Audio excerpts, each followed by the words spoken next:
not off camera anymore. Hello, everyone. Oh no, but yeah, it is off camera because it's just me. And welcome to the Weave. It's really weird. This is our 14th session of the Weave. Second campaign stream, fifth campaign overall. How many campaigns have we played so far? Fourth, right? Lost Mines, Tomb, Waterdeep, fourth. Okay, that's fine. Just numbers. Just numbers. Anyway, how's everyone doing? Good. Yeah. Oh wow. We should do a harmonized, synchronized. Good. On Yeah. Zoom. Tough luck. Nice. It's not synchronized if it's just indefinite. Are we online? Yeah, we're online. We are online. Yes. Is this the internet? We are on the internet, Joaquin. We're on the internet. Great. Old man Joaquin. What is this devilry? Is this icon to connect to the internet? Remember when you used to connect to the internet by hitting the Internet Explorer icon on Windows Net? The glory days. I know. Windows, what was it, like 3.11 for workgroups? Pretty cool. Anyway, whatever we're talking about. So yeah, let's just jump in with our recap from last session because we don't have much. We don't have a lot of time to play today, so let's make the most of it. So anyway, we have a player without a name. Oh, what happened last session? I don't know. We'll find out in the recap. So. Which is now. What whiskey too many? So the suspense is killing the party, still on their way to the Delver's Enclave, stocked up for the trip, including a lot of fruits and beans for whatever reason, and finally decide to leave White Barrow in the morning of the 3rd of Blossom Tide. Taking shelter from a storm later in the day as they were on their way to the Enclave, they decided to spend the night in a ruined tower, where they met Halfreth, an elf from ancient Wenshar, dead by the way, killed more than a millennium ago, but stuck on this plane as a revenant. He shared his sad story with the party, and Jin regaled him with an old elven tune, with Coda joining in and Halfreth humming along. And you learn a bit about, like, there was some bit of lore there and whatnot. And then the elf departed into his revenant rest. Or, I don't know how that works. I should. The next day, the party finally arrived at in Deep Delver's Enclave. And while Spear and Scon went shopping for curiosities and magic items, Jen, Coda, and Violet went to the Dragon's Fangs, kind of like the government building, as it were, to see Balon and Anflin. That was, you learned that was there. At this point, Violet decided to make Anflin pay for the grievances inflicted upon her and Otzul, stabbing Anflin's arm with Otzul's knife. As Jean and Balon react to this and try to stop Violet and kind of like wondering what the hell was going on there, Coda managed to de-escalate the situation using his persuasive magic and leading Violet away as Jin had demanded they do, and Balon as well, of course. Violet, Coda, Spear and Scon then met at the Lucky Loot Tavern, where Violet informed them that she was now done and that there was nothing for her in this place, and that it was time for her to go back to Allenheim. Scon begged with her to stay for a bit, trying to influence her with his magic, but this only reinforced her decision, and after slamming her karambit, a small curved knife, on the table in front of Scon, she left. The chipped axes, now on alert about her behavior, the chipped axes being this kind of like guards, as it were, kind of like the watch of the Deep Delver's Enclave, kept an eye on her as she left the Enclave and rode away back into the valley of Zadar as the sun set behind the mountains. While this happened, though, Jin stayed back in the Dragon's Fangs with Balon and Anflin, And that's where we're gonna pick it up now. So, Jin, you, let me just get my thing open where I have all my information.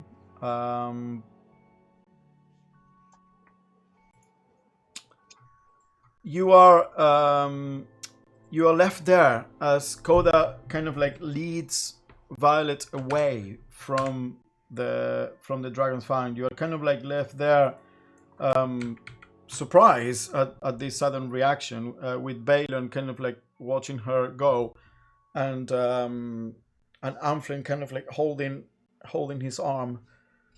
I'm Balon, aware that because I saved the saving throw, I'm aware that magic was involved, right? I would know that I resisted some kind of charm magic. They are aware as well after a minute, by the way. Yeah, you will be aware. And as they leave, Balon kind of like opens another drawer, grabs a bunch of what appears to be clean clothes, and kind of like throws it at Amflin. There you go, lad. And Amflin grabs it and starts like wrapping around. I walk up and just like stop him from wrapping the cloth. Then your arm. Pass it to me. He kind of I hold out my hand. He looks at you with a bit of suspicion. That was your friend, wasn't it? I think friend is a bit much. Traveling with her, she was abrasive to me as well, but she said she had some questions for you. And as I do this, I'm just going to grab his arm and do lay on hands and heal him up 2 hit points. Okay, yeah, as you do that, he starts closing. Oh, okay. If I knew she was going to stab you, then obviously I wouldn't have let her in the room. I see. I'm sorry. Yes. The wound doesn't look too bad. You should be fine. Oh, yeah, I've suffered worse. It's fine. I was just very surprised. That's all. I told you, Bailen, it's just... she was this wilderness guy that this UNT guy at the embassy hired. Obviously, they were chasing after me. I needed to put a stop to it. Pay some thugs to essentially slow them down. What did they want with you? What do you mean? Well, I was retrieving the artifact I was sent to retrieve from the embassy in Valience. From the UNT embassy, the Yudzen embassy in Valience. Obviously, I used... Oh, well, I guess you're not aware. I was telling Bailan the story before. I guess you're not aware of what happened there. But essentially, there was a trade delegation that day, and I used essentially the confusion to make it look like an opportunistic robbery. But I took a few things just to cover my tracks, so they wouldn't think that I was going for a specific thing. And obviously took the thing I was there for. This artifact, this cylinder. I had the description and had exactly, I knew what I needed to know to identify it, and took it. Name's Samfling. I'm a fixer and a retriever, if you wish, for Balon here. You might have not seen me around because I'm usually out and about. well, I'll do a little bow. Jin, as I'm sure Balon has told you, I'm grateful for the trials you went to recover this for my clan. And sorry again for that altercation. It's alright, let's just call them, it comes with the territory of what I do. I tend to piss people off. Don't worry, I think she has a bit of a sour disposition anyway. I give him a pat on the shoulder and then just take a step towards Balon's desk and then move the chair and sit down onto it. Balon kind of looks around. Yeah, sit down, you two, my friend. And puts the chest with coin in the drawer and closes it. Well, here it is. And he grabs another small chest. I told you, he has like a tons of stuff on his desk. Opens it, and inside there is a a piece of cloth wrapping an obviously solid cylindrical object, puts it on the table and kind of like rolls it, so it rolls out. There we go. As promised. Grabs it. It looks.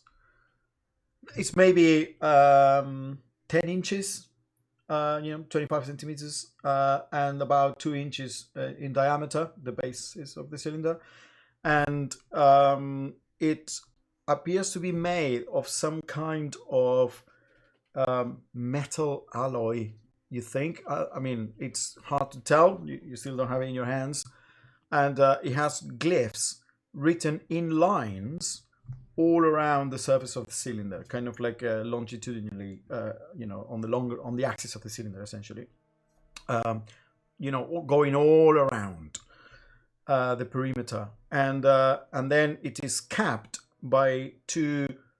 What appears to be the cylinder is kind of like a very dark black, with the symbols carved and in what appears to be some kind of like silver paint as well. And then it is capped by two silvery discs on either end, essentially. Holds it.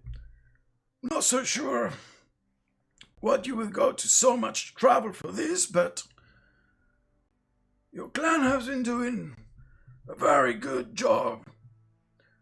So, as agreed, and puts it on the table in front of you. You're muted, I think. Oh yeah, I was.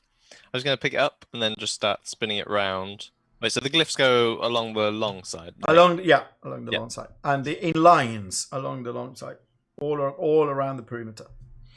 Do they match the same type as was on the coin that Scon had? No. Mm. No, immediately. No, it doesn't. It doesn't ring that kind of bell. Then looking at the metal, does it look kind of a similar quality? Like the other one, like you said, looked like it was machine cut. Does this one look like it's kind of? Is it completely smooth and cylindrical, or is it? It is quite smooth, but yeah, that could probably be. The metal definitely reminds you more than the glyphs themselves. Well, I suppose it's not for me to find out, but I'm sure the shamans of the clan will be happy to get their hands on it.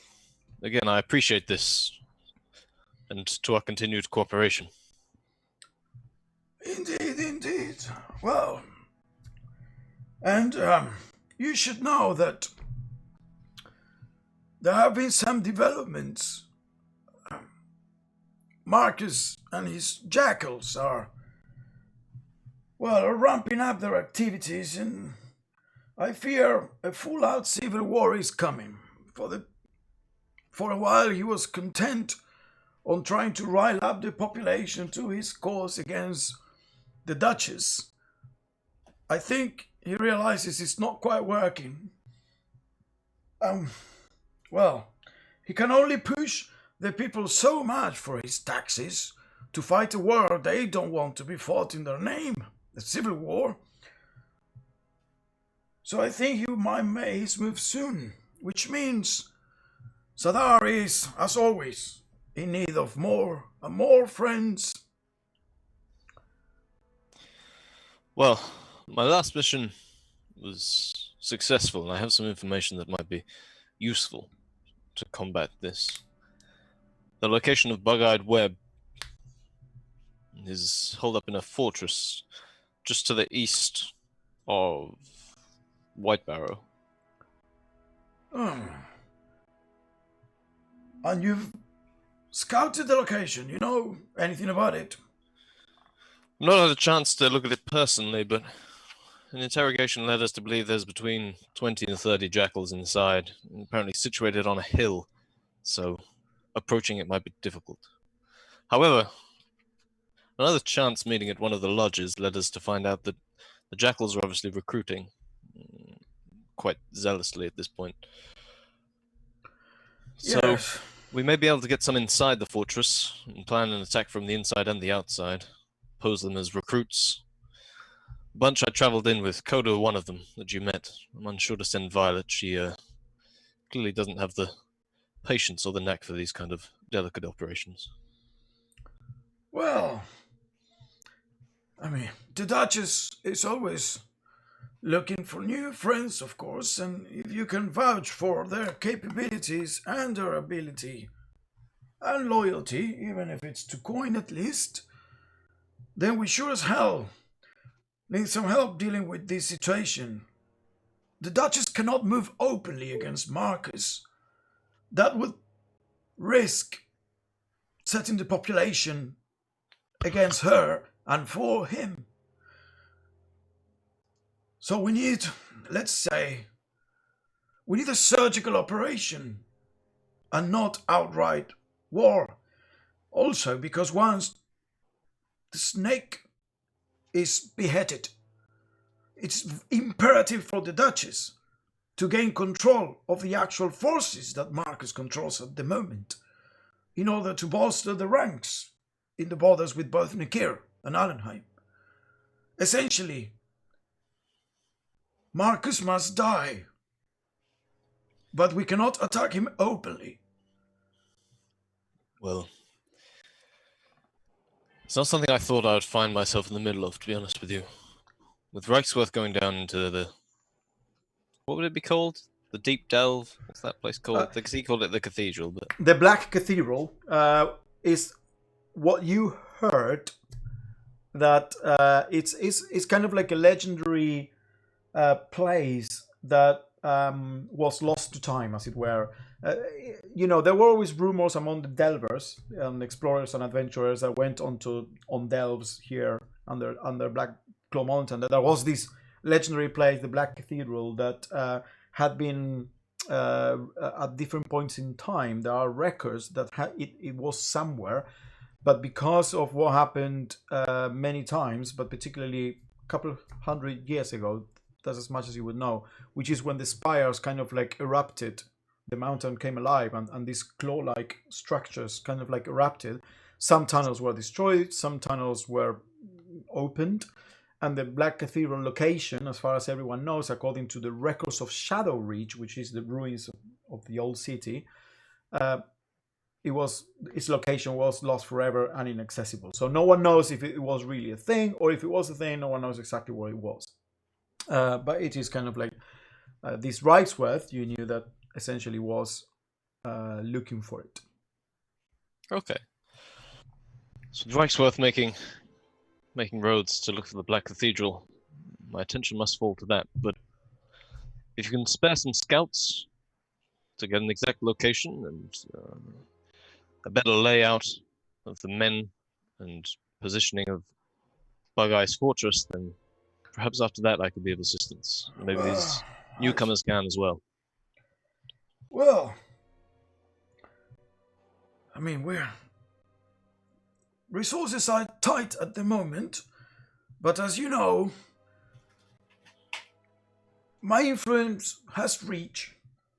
I shall speak to a few people and certainly try to scout out the location that you mentioned. And he kind of like pulls out the map and asks you to more or less circle around where you figure out with Spear, and because he had such a good map as well, east of White Barrow, you can like circle there where you think the fortress, the hideout might be.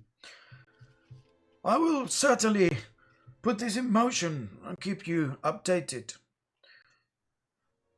It's a shame that Violet Woman, you say, it's apparently at odds with our operation. She obviously looked like someone that could be a great ally of the Duchess and Zadar. We need every friend we can get. She could be an ally of the Jackals, for all I know. We had a bit of a run-in with them down in Heartsong Farm, and after dealing with their captain, she was quite vocal about violence onto the Jackals and their organization. So, maybe best that she's sidelined for this until she can be properly vetted. Indeed. Well, you know how it goes. Anyone that can aid the Duchess in this effort will eternally become a friend of Zadar. And of course, you know that the rewards she offers for loyalty and services rendered can be enormous. Zadar is aligned, ripe for a new structure, an organization, and powerful people. And those that help the Duchess can climb into those positions, as it were. So, I know that obviously your clan have their own dealings, but you can spread the word around. As for Wrightsworth, you should know that he spent about a week in Azora's library. Azora, you know, is like the local scholar. She's a member of the Order Arcanum, and she has a library here. She kind of like, all you know about her is that she's very interested in all the phenomena in this mountain and the Black Root and whatnot, and all the spires and all that stuff. But she's not a delver herself. She's a scholar. So she kind of like set up shop here a couple of years ago, and started building a trove of information around it. And she kind of like buys information and books and whatever ruin or whatever relics can, delvers like bring back from the ruins in order to expand her body of knowledge about the whole mountain and whatnot. And her library is kind of like over there in the middle of town. So Riceworth spent about a week with her. That's when we got word from Zora that obviously he was looking for the Black Cathedral. That's when then he put together a team and left down into Shadow Ridge and deeper to look for it. So she might have more information about his dealings and what he learned during his stay. Very well. Well, I shall make that my next port of call. I hate to bring up rewards at this point in time, but the bounty on those in Hatsong Farm, am I right to claim it? The gold we had on it, then we gave back to the people to distribute among the villages. I would need it for supplies. Oh yeah, of course. And let's see, the bounty was 36 gold pieces. Nice. I'll add that. Thank you, Balin. Well, 45 or whatever. I shall find those I travelled in with and make sure they're not causing more trouble for you here. And if we head down to Shadow Reach and beyond, I'll be sure to let you know beforehand. Thank you, and worry not about them. Argora will keep an eye on them. Delvers and explorers are always welcome into the Enclave, and we know that they are a rough and tumble sort, so we are not unused to having to deal with this type of business. Don't worry too much about it. Just tell them that we are loyal to Zadar here, and they should know what foot we stand on. I'll make it clear. I'll stand up and then turn to Anflin. What does it look like he's doing? He's kind of like looking at you and Balon as you're talking, and then kind of smiles and just looks at you. No word. Okay. I'll be on my way. I'll wait for them at the tavern. Thank you again, just directed towards Anflin, for retrieving this, as I kind of stash it in my pack. As you're about to leave, you hear Anflin turning to Balon and say, "So I guess I'm going on a scouting mission." I was going to suggest it, but I thought, no, that seems a bit mean. Well, I mean, it's, yeah. You get reckon it wasn't your place to suggest it, but he obviously knew that Balon would send him. Okay, so you leave the Dragon's Fangs. As you leave, one of the chipped axes, one of these mercenary like guards, looks at you, nods, and points to the tavern. They all went over there. Thank you. Okay. I'll walk towards the tavern. Okay. You go to the tavern. So, as you do, you see in the distance, turning around, one of these like big growth, these big spires, kind of like massive stalagmites that come off the ground, and all the buildings are kind of like built around them and whatnot. You see Violet turning around and disappearing towards the entrance to the enclave in the distance, as one of the chipped axes is kind of like following her. Is the kind of like, I'm following you at a distance just to make sure you leave. That's the last you see of her as she leaves.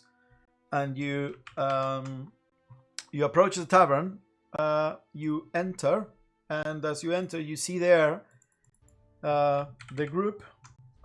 You see Spear, Koda, and Scone kind of like sitting together in this very empty-ish, but nice tavern. It's I don't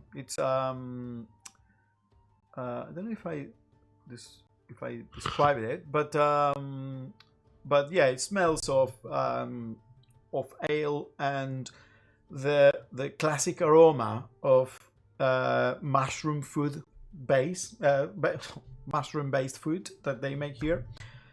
And you see that the group, maybe not Spear, but Coda and Scone are looking a bit deflated there. They're sitting there at this small table with their drinks.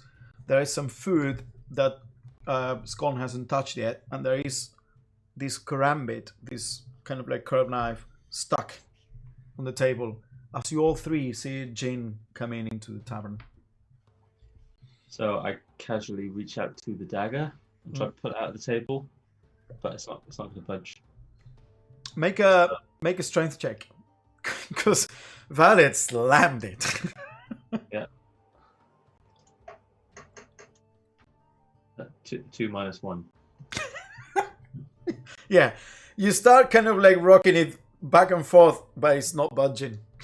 Do you want Anna with that? Would you like me to get it out for you? Do you want to keep it in the table? Or? No. I'm going to stand on the table. Okay. Get 2 hands on it. I'm gonna pick up my drink. Watch out, lad. Okay. Make another check with advantage, as you are now putting all your legs to it. There you go. 16. 16. You go, yeah, boom! When you pull it out, you essentially fall out, kind of like hit the wall right next to where you're sitting, and then like slam down onto one of the stools, and the stool kind of like falls, and yeah. Koda had his drink up, but the rest of you, all your food is kind of like flashed around as the table rocks. So I'll just get back in my seat as if nothing happened. Okay. And no one's looking at me. And then I'm just gonna like hold the dagger like this and kind of just dig one end into my finger a little bit, just playing with it like that. Okay. At this point, I'll approach the table, Mm-hmm. having sort of seen this as I was coming in. You, Coda. Jin. There you are. Care to explain? Well, let me see. I'll pull up a chair and I'll sit down. What are you guys talking about? My voice He's talking about when we confronted a thief and Violet stabbed him. A thief. Oh, no, where? Yeah, just a few moments ago. Oh, Went to the Thieves Guild, found a thief. Violet stabbed him, and then we had to sort of leave because. Oh, did the cards get him? Oh, did you capture him? Did he get away? Where is Is he? this a joke to you? Oh, it's no joke. That man is a thief, is he not? A thief? No. Violet nearly jeopardized months of diplomacy, conversation, bridges built between my clan and this place. Over I'll what a admit petty feud. I'll admit I was not. I do know Violet a bit, so I was expecting her to be impetuous. That's why I went with her. And you did not do me the good of a forewarning. I was hoping I would be able to stop her before it got too far, but to be perfectly fair, Jin, I was not convinced before getting there that the man was a thief. I mean, I had heard so from our now late friend, rather, who passed away. But I wanted to see it with my own eyes, obviously. I wouldn't want to jump to conclusions and accuse a man falsely of something. But once we got there, I've been around, Jane. I know how this type of folk act and behave themselves and talk and portray themselves. You know how the people that had the artifact prior to his retrieval of it got their hands on it? By thievery as well, I would imagine. Exactly. So, on what moral leg do you stand to claim one a thief against another? So, he who robs a thief is not guilty of thievery, then? I don't think it's our position to judge. May I ask you, Gene? I mean, you're an honorable man. I mean, I can see as much from the little time we spent together. You would not outsource an immoral duty to someone else, so you would not have to do it, you or your clan. I would go my way to make things my business, but unfortunately, something like this was far out of my reach. I will admit that I know next to nothing about the whole business. I know only what my late friend told me, and I know that it was stolen from his people. That's what he told me. I was not sure about the details, but when I saw that man, I could tell that he was a thief, and I know that from Violet that they were attacked. I mean, he was not only a thief, but possibly an assassin. Well, thankfully your distance from the situation will save you my scorn. Ignorance is a bliss. You What's should the tell that to matter? Violet. What's the matter? She's gone. They came for her already. No, she's just gone. So you can just shut up about it. Wait, so let me get this straight. Violet attacked a thief, and now Not a you're upset thief. with Violet. A member of the Enclave. Member of Friend the of Enclave that Balin's. was sent to steal something from somewhere else. That's a thief. However, I mean, normally in other places in the 5 cities, these are thieves' guild. I mean, you can call it whatever you like, but that's what these people are. Is that true, Jin? Is what true? That the people are stealing stuff from other people? Spear, you know better than to question the complicated nature in which things work. Yes, Anflin took something from within the 5 cities that did not belong to him to give to me to pass on to my clan. The nature of the item and the origins of it mean ownership to it is questionable to whoever lays hands on it. You could call me a thief, I suppose, for being complicit within its arrival here.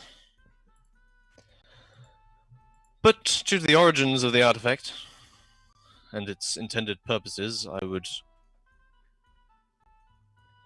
feel such a claim is unwarranted. So is this one of those kind of greater good kind of situations, or is this just everyone really wants this thing and everyone keeps stealing it off each other? Probably a bit of the former and the latter, I would say. Oh, well, count me out then. Sounds complicated. Now, back to business. We've got about 200 gold ready, but we need 400 to get the drift globe. So what I suggest is maybe we can take on some extra tasks around here if you can find some jobs going. Make some extra Stealing an coin. artifact from a foreign nation, perhaps. Oh, no, I don't really do stealing. But, I mean, if you want to... No, I don't really feel good about that. No, let's not do that. Let's stay That was a away from joke, that. Spear, but yes. Oh, good one. That's on the table. Yeah, but if we can get that extra bit of like about 200 gold we need, I think. Is that right, Scott? And about 200 more, and we'll have enough. Yeah. And then Or what? then we can get the drift globe. And then what? Well, we'll be able to see in the dark. Then what are you gonna do when you get the What? globe? I don't know. You're just gonna go. I don't really think that far. What do you mean? You're just gonna go somewhere else. Not gonna go. Where do you want to go? We can go anywhere you want. I don't mind. You'll go somewhere else. No, where would I go? I've got nowhere to go. You got home, I'll have a home. people, No, deals, not really. stuff. Got a couple of mates, but they're like up north somewhere. Don't know. You could have Not seen them kids. for a while. Kids for all I know. Well, I mean, why are you upset? What's wrong with you? Doesn't matter. I made a promise, so I'll get you globe. And you do what you want. Oh, okay. Wait, Jen. Is there a... Do they sell dogs around here? They sell anyone- what? Is there a dog breeder around here? A dog breeder? Shh, keep it quiet. Is there a dog breeder around here? So there's not a dog breeder, but there are some people keep underground creatures as pets, kind of like there are small lizards and whatnot, and in particular, would you know? Okay, make a history check, but with charisma. No, this was flat charisma, not history. Flat charisma. How do I roll charisma? Oh yeah, there. Okay. Oh, my first roll was so good. Oh wait, I just added the modifier. I don't know what I'm on about. 16. Okay, so you would have heard of people in the Anvil Spire, which is the smithy essentially. It is run by Ruth Willowmane, and you know that they have they heard at one point in the past they have a dog, and they heard that they had gotten from Shadowreach somewhere on the ruins, recovered by some delvers, and the dog was particular because from time to time it would just blink around, kind of like mini teleport around, and it is it was apparently they are common down in Shadowreach. That's the only thing you know. They can be found. Yeah. Not a breeder as such. No.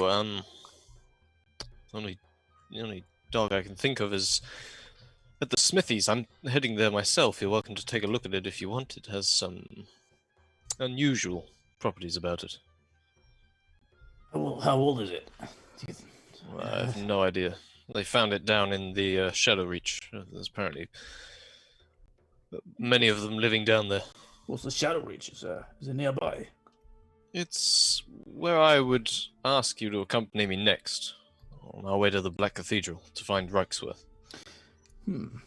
By the way, just so you know, this tavern is this building here. Fire. This building here, and you are on the back of it, and the balcony overlooks this cliff, and all these black spots on the left side, those are the ruins of Shadowreach, which is this ancient elven city essentially that is down the cliff. You see that there's a path there that kind of like winds around the cliff going down to Shadowreach. So you actually can see some of the ruins down below, but it's very dark, so you can't actually see it. You know they're there. I'll gesture to Coda. I'll say, "Come with me." Okay. Here. And I'll walk across the inn and go to the back part of it and go to the balcony and gesture down. Down there, Shadowreach. There are some in my eyes, I probably cannot see very well. Well, there are some spots of light in the distance, so what you can see are kind of like small circles of illuminated areas, and what it looks like is a massive cavern with buildings on the ground that are all ruined, and things have collapsed completely, and then spires of the blackroot, which are these weird claw-like growths that are kind of like jutting out from the ground and have destroyed, and they're into space and mingle with the buildings and the ruins. And you can see maybe a small campfire and some tiny floating blue lights in the distance. Maybe people that are just walking around looking for stuff, archaeologists or explorers.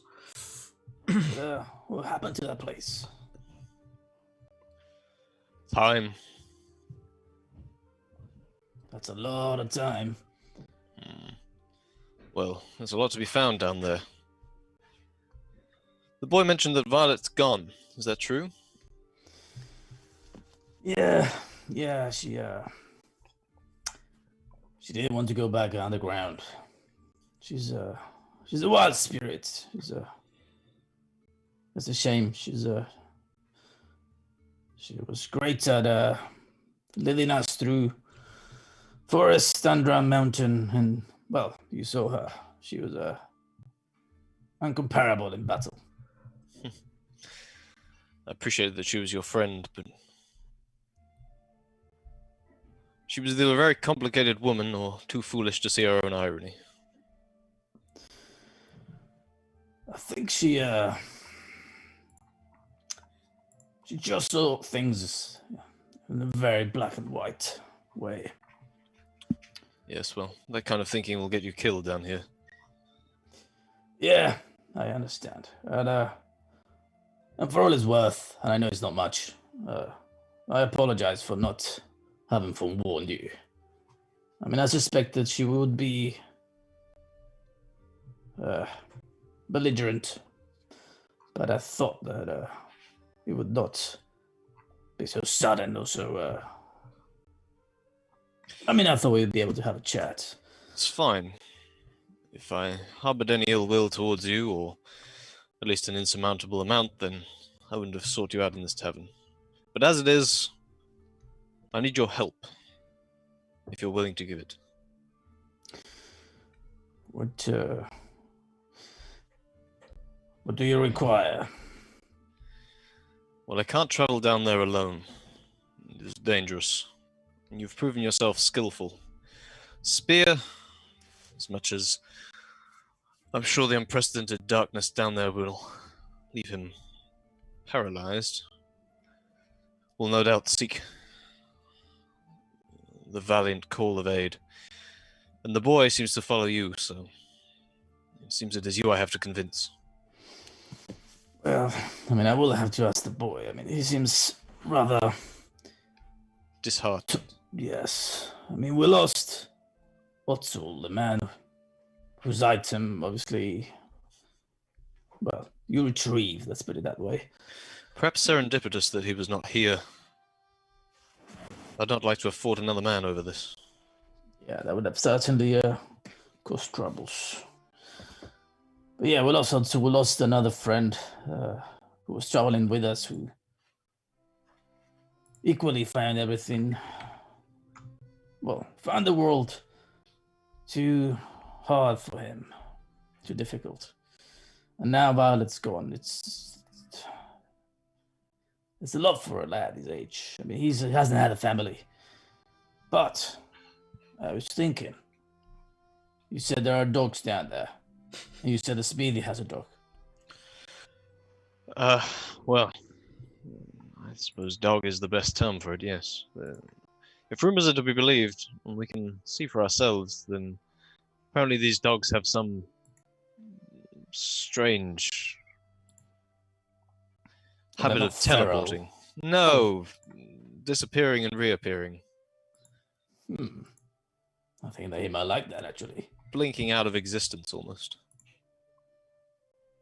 I mean, I could be both an extreme nuisance, but equally quite handy. Let's see, maybe we can take him to the smithy and he can meet this other dog and we can whet his appetite, so to speak. Well, as I say, I'm heading that way myself, so you're free to come along, and we can discuss further the endeavors that lay before us. Yeah. What do you seek down there? I'm unsure. As mentioned before, this place is great, holds great power. Reichsworth knows it, and is possibly seeking that out himself, but my clan is wary. Ancient powers enough to rival the gods, awakening. Perhaps this can be a source, or at least a pointer towards their direction. So is that where Reichsworth is as well?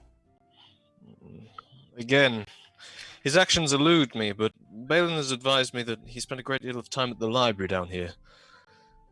So it might be worth paying them a visit to learn more. Zora has a vast collection of knowledge, and it'd be a waste not to use it. Yeah, I did want to acquire a book there, so... Very well, It seems our immediate goals are aligned then, so for now, let us join each other's company. let's find the others and lead the way. I'll start walking back inside to the table. Okay. You come back. In the meantime, Spear and Scon, you are left alone there. As you saw in the distance, Jane and Koda are kind of like walking out into the balcony overlooking this massive underground cliff, I guess. And you were left there with the half like spread out food all over the table. I'll still be playing with the knife. Accidentally cut myself. Oh yeah, don't put the pointy end into your hand. That's gonna hurt you. That will. But I can show you how to use it if you want. I know how to use a dagger. Oh, sorry. All right. On my own. You've seen it already. Oh yeah. Maybe. She wasn't special anyway. Anyone can get big muscles. Ha! I slammed the dagger into the table. Yeah. Dang! It kind of like lands at an angle. And Oh, fucking hell. I was on the 2-1. yeah, no, it lands at an angle, doesn't stick, and then your hand slams down and you hurt your knuckles. Just you train, Zor. Do you really hate this dagger or something? I don't really understand. I thought it was a nice gift from Violet, but Do you want it? well, no, it's yours. No. I'll just put it away. Okay. Well, where'd those two go anyway? They just wandered off outside. At these, you see them coming back. Oh, maybe they. You're there, you idiot.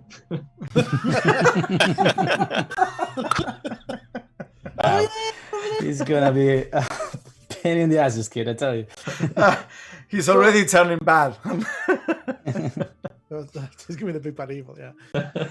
Anyway, have you finished with your food yet? I was wondering if we could go to the library or something, have a look at some books. Do you actually like reading books? Maybe we could read some books together. I'll just start eating. You guys are back at the table. Okay.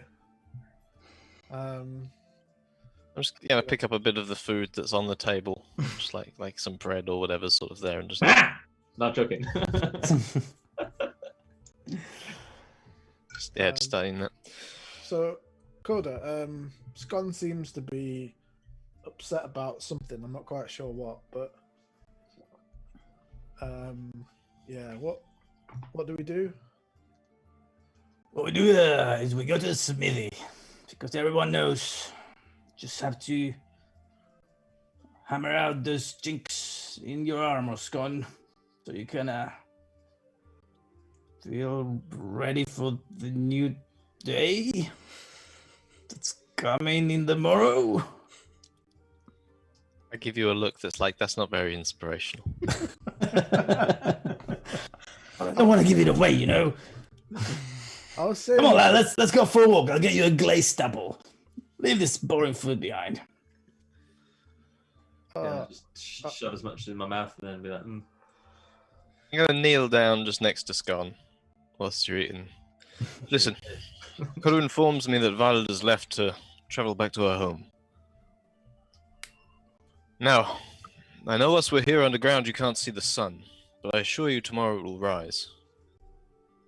Though we everyone knew knows things that. I do, trust me. My clan spends a great deal of time looking up at the sky. There's mean, much you can learn. I said everyone knows that. Oh. You had your mouth so full of food it was hard to understand you. Slow down a bit. I'm gonna turn away and look at Coda like, well, I tried my best. It's your problem now. That's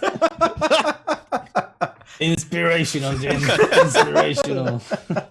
Put my hand on your shoulder as I kind of walk past. To Ruth, then. May she have something for us all. The roof. Come on, lad. And I just like grab him up, like just lift him off his chair and just like try to push him up. What are you guys talking? Who's Ruth?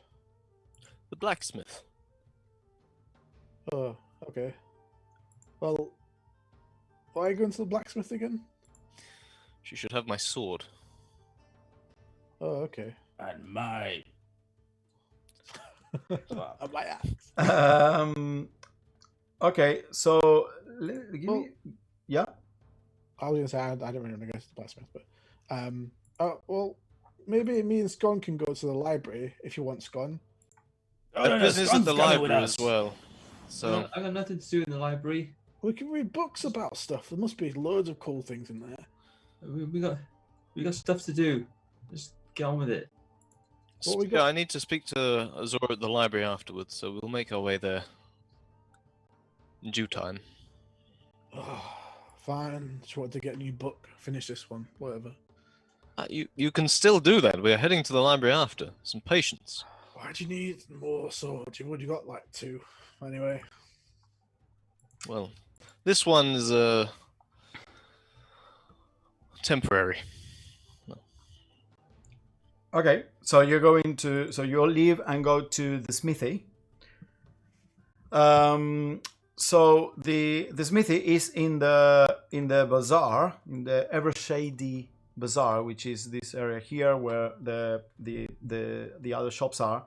And you know there that Jane, you would know as well as Peer, that it is run by Ruth Willowmane and her friend and fellow soldier. They have a history together, Adren. And you know they are both Nakiri, by the way, Jin. But they kind of like they what's it called when like you not secede? That's what countries do. Break up? Emigrate. Yeah, no, but kind of like leave an army. Desert? Yeah, desert. So they deserted the Nakiri army and established themselves in Zadar a long time ago. So you walk into this smithy. There are like armors, shields, weapons all around it, and you see there a woman about 40 something, maybe almost 50 years old, probably. White, short cropped hair, like kind of like a military cut.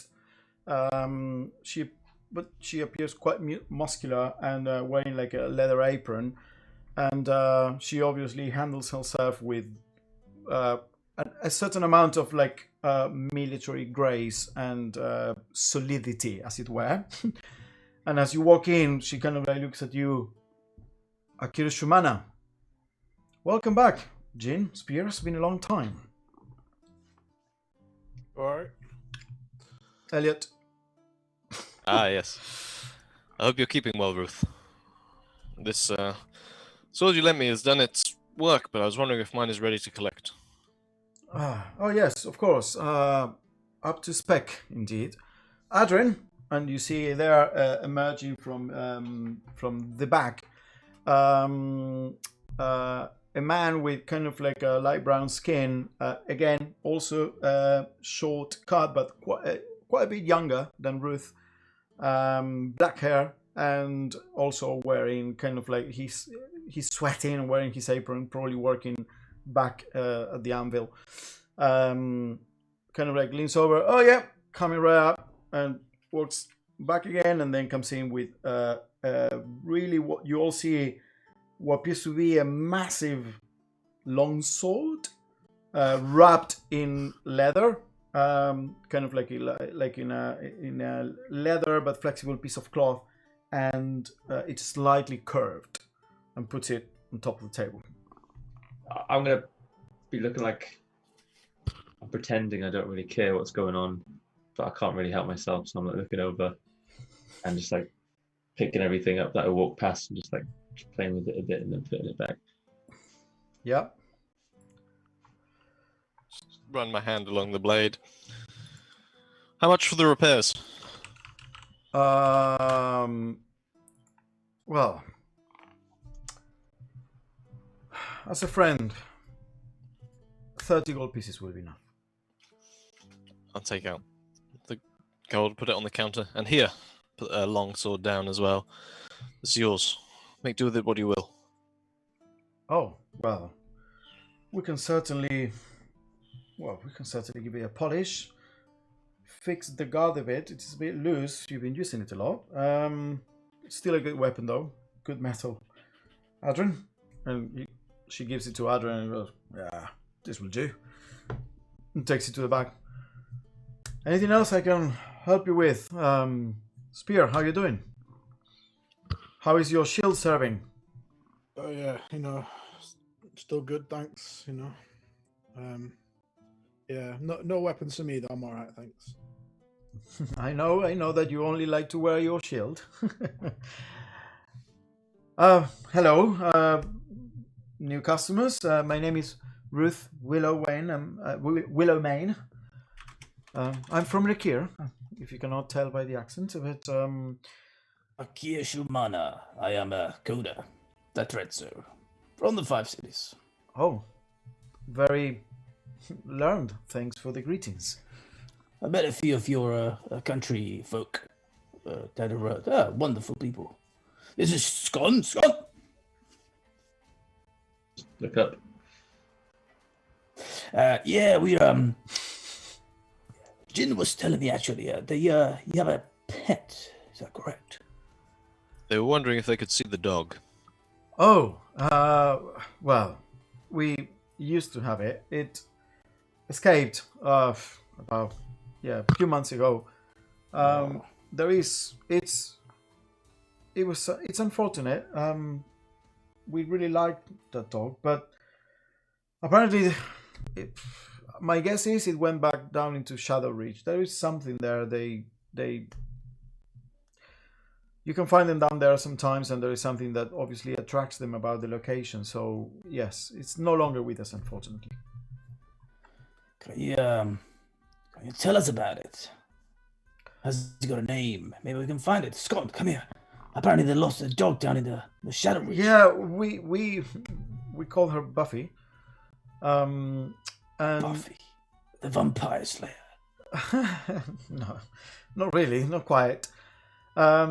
It's just a dog, but according to Azora, we kind of like needed to ask her about like this weird tendency the dog had to have these short bursts of disappearing and appearing, Whoa. And apparently it's called a blink dog, and they were very popular as pets during the Wenchar Empire. So apparently in this ancient elven city, they kind of like survived on their own and kept going and breeding for millennia. So they're still around. But Do you hear that, lad? A blink dog from the Wenchar Empire. I look down and I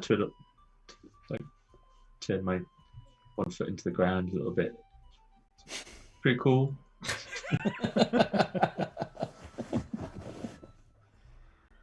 Is there any chance you know where to find them down there? well, they will usually approach campfires after people left for any scraps. Delvers like to leave scraps out for them. They're very wary. They don't like to be pet. They're difficult to train, and yeah, I guess that it was expected that it would run off in the end. Did Buffy ever answer when you called her by the name? No, really, no. I'm guessing, so they've been on their own for more than 1400 years. down in the ruins. So I'm guessing they kind of like bred away their ability to stay with people. They're not aggressive, but I guess they don't need us. Maybe we gotta get them while they're young. Sounds like some people I know. Oh god, this is gonna be terrible. It's gonna scar him for life. Well, okay, so we attract them with a bit of food, get them while they're young. Scone. Have you ever, like sometimes you can do that thing in which like you talk to people but you're not really opening your mouth. Have you ever tried that with an animal?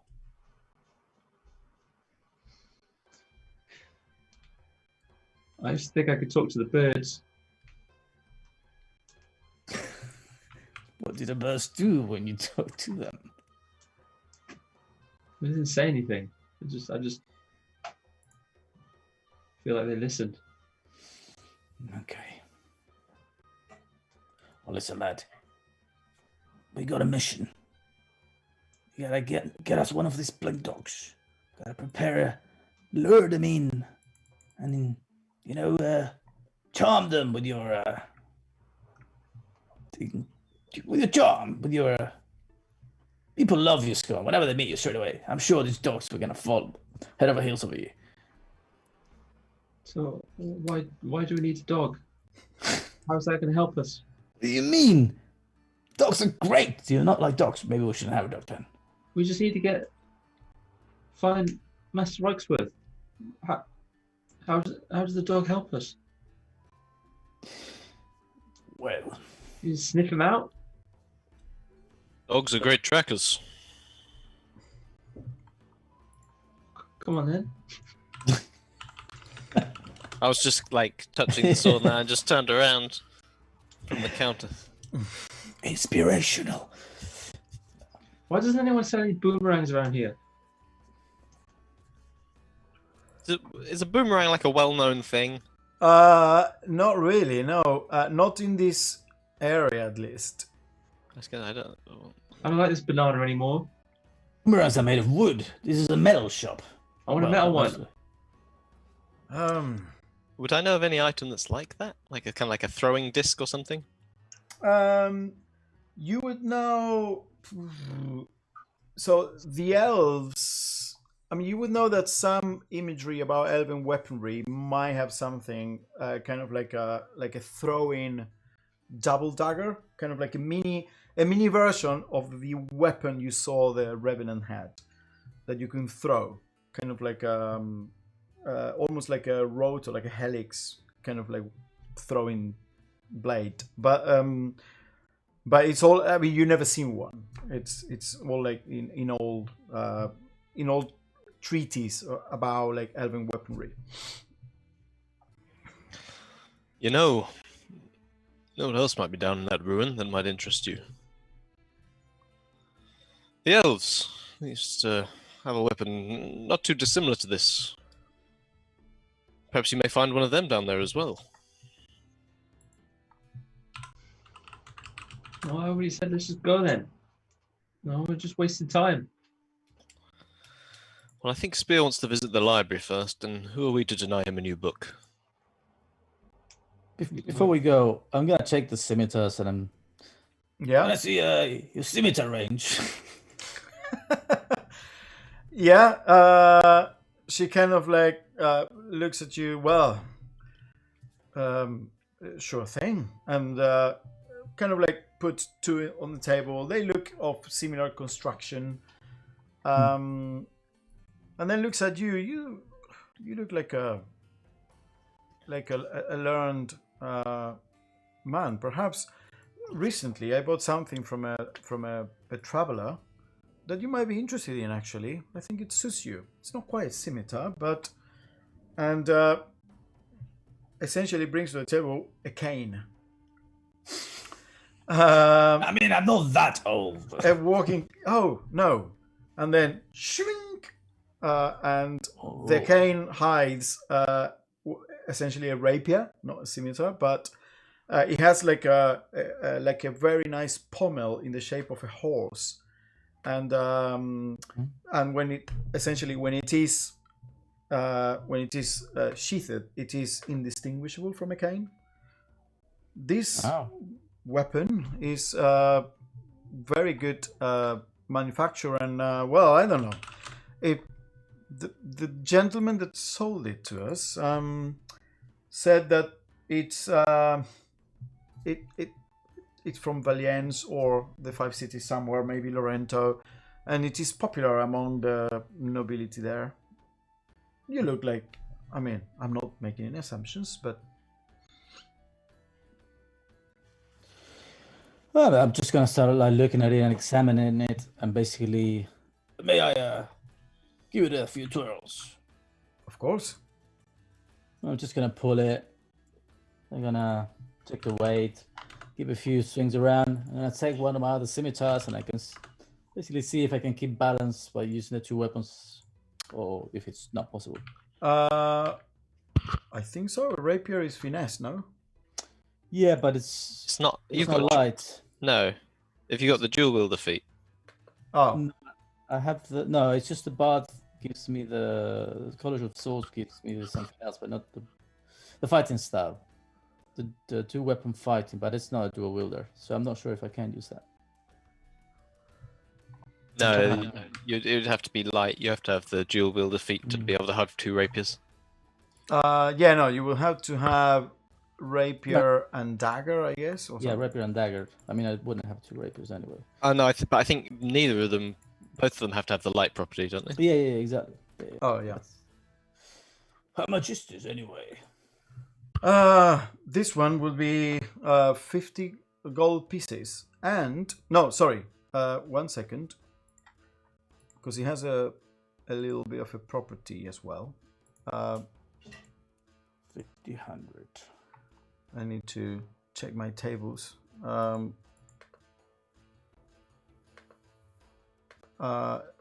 Sorry, this will be 125 gold pieces. Because look at this, and you see when it is it has like what appears to be 7 small gems encrusted just as the blade begins near the guard, and when she points it, she kind of like she unsheathes it and she points it with a gesture, and the blade emits 8 small gems, and it emits bright light in a line 5 foot long and 1 inch wide Lightsaber. in front of the rapier, kind of like extending the length of the rapier, kind of like it's just light, and she's just showing it like kind of like a mini flashlight essentially. It's beautiful, but how would it be helpful during a fight? Oh no, it's just, I guess noblemen use it as like torches, at night, and it's a nice property it has. I mean, it's pretty, but I always like to, stay in touch with the common man, not wear the garb of the noble folk. But thank you very much. It's a beautiful weapon. Well, shunk. And then obviously she has tons of weapon of like standard quality. Yeah, no, that's cool. Okay, should we get you that book, Spear? Oh yeah, finally, let's go. Come on, hey. Okay, so you all leave the smithy and you go to the library. And the library is this building over here. And as you go, let me just give you a quick description. I need to keep switching back and forth here.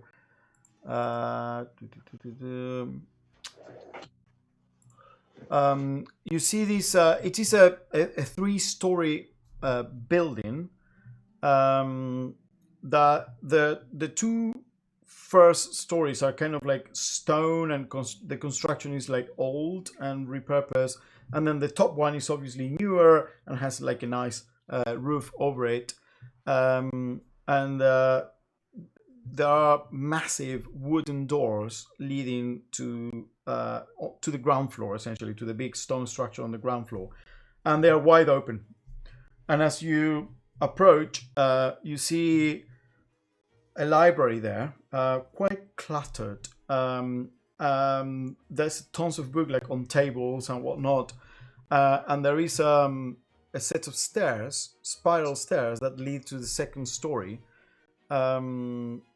It's quite disorganized, and there are like scroll tubes and things all over the place. And there's no one on the ground floor, but as soon as you enter, you hear voices, what sound like two female voices coming from upstairs. This talking. Hello. It's like shout up. You hear quick footsteps, and you see kind of like coming down the stairs and leaning over so she can look at you standing there in front of the door. A woman wearing white and blue kind of like robes, quite flowy and silky, and she has white hair, not very long, maybe up to the chin of so, down to the chin or so, white skin, and like beautifully decorated like gauntlets. Well, they're more like bracers because her hands are exposed, and she doesn't look old though. She has white hair, but she looks that she may be in her 30s. But the hair looks like the hair of an old person. There is a weird disconnect there. You immediately recognize her as Azora, Azora Windvane, which is this scholar and sage that kind of like established herself here a few years ago. And she looks, oh, hello there, Spear, Jean, good to see you again. How can I help you today? Yeah, we were just looking for some books. Now, I was wondering if you had anything. I was talking to this, well, I think it was like a ghost the other day. Called himself a Revenant. He was talking about these fallen ones. I don't know if you have any books on either subject. Revenants. Yeah, I might have something on it. Come upstairs. I am busy right now. We're in the middle of something, but sure, come upstairs and I'll point you in the right direction so you can search for it. Oh, thank you very much. Zora, sorry to bother you. How long will you be? There's a matter I wish to discuss with you. Well, I'm in the middle of something now, but sure, Jane. Is it urgent? Pertains to Reichsworth and the time he spent here. Oh. Well, isn't that funny then? I am discussing that very subject right now with a visitor. What's your interest in Reichsworth? My clan has interests in the nature of the spies, and the source of their power, Reichsworth believed, could have been the Black Cathedral. And he heard this in mention, but he has mounted an expedition to go down there, and I wish to mount one myself, so any information that he gleaned that you may know of would be beneficial to this. Well, funny, as it were, I'm in the middle of going over what I managed to learn from Reichsworth with a guest. She arrived a couple of days ago. Why don't you come upstairs and I'll prepare some tea and we can certainly talk about that. Who are your friends? Hello. She kind of like waves. Hi there, good at Trezzo. Pleasure. Oh, that's Trezzo. Hi. Name sounds familiar. Are you from the Five Cities? Yes, indeed, from Aberholm. Oh. You might have heard I'm a minstrel, a bard. You may have heard the morning song, perhaps. Oh, yes. Yes, I like that one. Very, yeah, quite happy. Yeah, nice tune. Thank you. Thank you very much. This is Scone. Scone. Hello. Hello, you Yeah. man. Nice book. Yeah. Well, yeah. Come upstairs, and I'll prepare some tea, and we can talk about it. I'll point you in the right direction, what to look for, what you want, Spear. And she kind of like goes upstairs. Do you follow? Yeah. Okay. So up there, what you see is there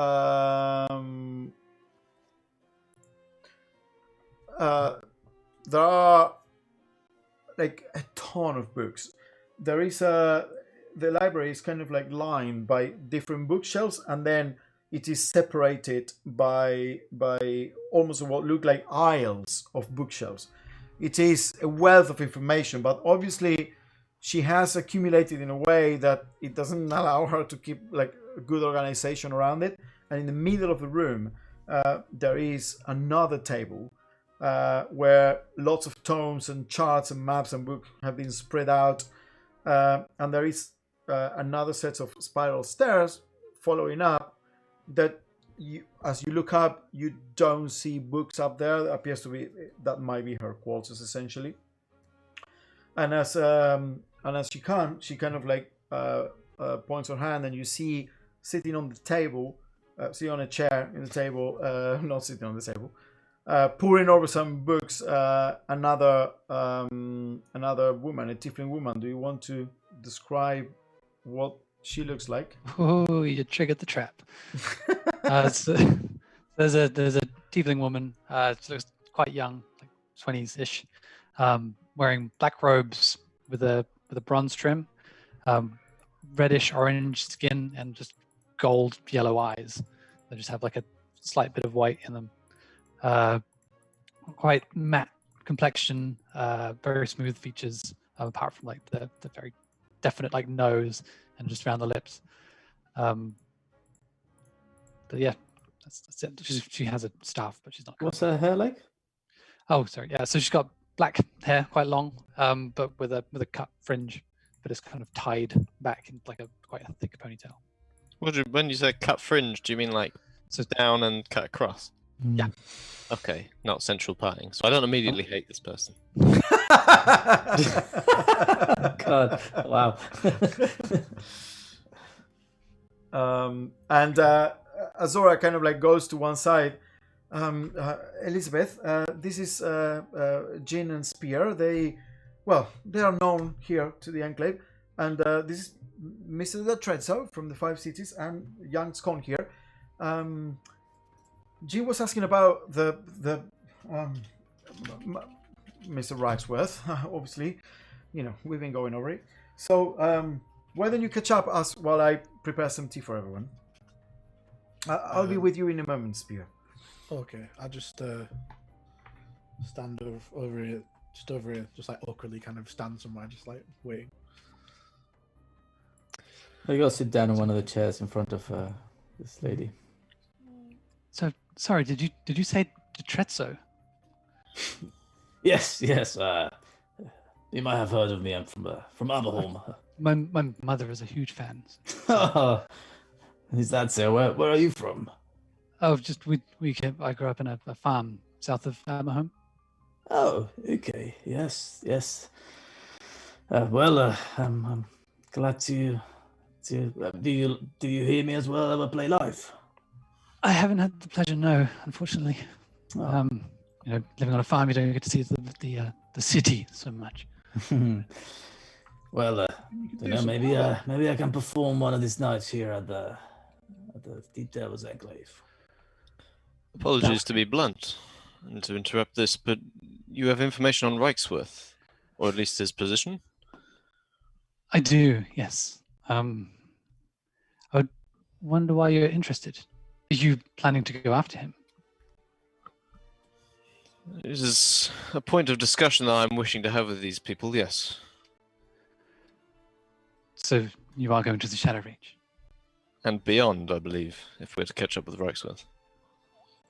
Well, I do have a small amount of information, but I was wondering if maybe I could accompany you as payment for information. Well, of course. I mean, assistance in this part is limited at the minute. I'm sure you're aware of the Yes, I'm very ongoings of aware. Zadar. So, I won't be a burden. It's just that no, any assistance would be greatly appreciated. You'll have to forgive my immediate wariness. I've had a few surprise incidents with some acquaintances recently. So, you can handle yourself down there, are you sure? I will stay safe at the very least, and I will do my best to keep you all safe as well. That's what I specialize in. I'm a warden of the Order Arcanum. Koda, make a history check. Coda, is that not that group that you were after, you mentioned? Yeah, we met that extremely friendly and something. 10. 10. Yeah, Oh, the gnome. there was something about the robes that immediately triggered your memory. It's like, and now that she said I'm a warden for the Order Arcanum, you realize, oh, yeah, probably we met. Probably an initiate or someone, belonging to the Order Arcanum, but the robe looks to be on the on the lower ranks, as it were. We met two of the members of your order recently, actually, Ansovius and Isaacs. Don't know if the names ring any bell. I think Make an order check with advantage. a what? An Order check. Order check. Arcanum check. So make it with charisma, as this would be mostly around how much you mingle with others. 20 total. 20 total. So you would know about Anzobius because he's a magister. So the ones that have apprentices, and you will recognize him. An elder and an architect, and studied in the institute way before you, but you're aware of him, and you're aware that he's doing work in Zadar, but you don't recognize Isaacs. I've heard of Anzovius before. Yes, of course, Magister of the an architect. Yeah. I mean, he brought us some pork maps. He was actually very friendly. The other one that we met, not so much so. Maybe it's perhaps it's a bit serendipitous that we have met you. What was your name again? I'm sorry. Elizabeth Fowler. Elizabeth what? Elizabeth Fowler. Fowler. A relation to Pauline. So you've come all the way from the south of Aberholm here looking for Waxworth, or were you already in the vicinity? Well, that's not where that's where I grew up. But after I grew up, I went to school, obviously, in Valiance. Since joining the order, yes, I've come to Zadar with my Magister Iris Desad. You familiar? Am I familiar? No, but without a role, I'm gonna say that when she mentions the school in Valiance, that there is the most famous Institute of Magic there, kind of like it's kind of posh in the sense that that to enter the institute, this is just because of you being from there and you being aware of all these comings and goings, obviously. The most people enter because they are either of the nobility or already have contacts, or because they are kind of like headhunted. Some magister learns about someone with particular talent, so it's not easy to enter the institute. They do have an open application, the Institute of Magic, the Morel Institute of Magic. They do have an open application process, but you know that incredibly few people can actually enter through like standard exams and whatnot, as most people essentially are handpicked. Also, from a small farm south of Aberholm to the institute in Valiant, so it's a big jump. It's not easy, I can tell you that much. You must have been a promising student, that's for sure. Or extremely lucky. You make your own luck. Sorry, your affiliations have given me slight trepidation based on the encounters I had with a member of your order in Whitebarrow. He seemed greedy, as it were, to get his hands on something that is of great importance to us. Our mission down into the Shadow Reach and beyond leads me to try and acquire some... Well, I'm not quite sure, to be honest, but something to bring back to my clan up in the north of Zadar. I just want to make sure that, should you accompany us, you won't prove disruptive to such a task. That wasn't Anservius, was it? Oh no, that was it the was... other gentleman I told you about, Mr. Isaacs. Yes, a gnome fellow. Okay, no, I'm not familiar, but as a member of the Arcanum, the Order Arcanum, we look to stay neutral as much as possible. And the wardens specifically, we specialize in protecting the material plane. So perhaps if he was a warden, he was interested in whatever you had that was... And maybe he thought you didn't... Maybe you thought it was dangerous for you to have said item. I don't know. It's difficult for me to say without more information, but fear not, I'm here to investigate. That's fine. I do know you should gleam into his actions only to assure me that you are not here to do the same.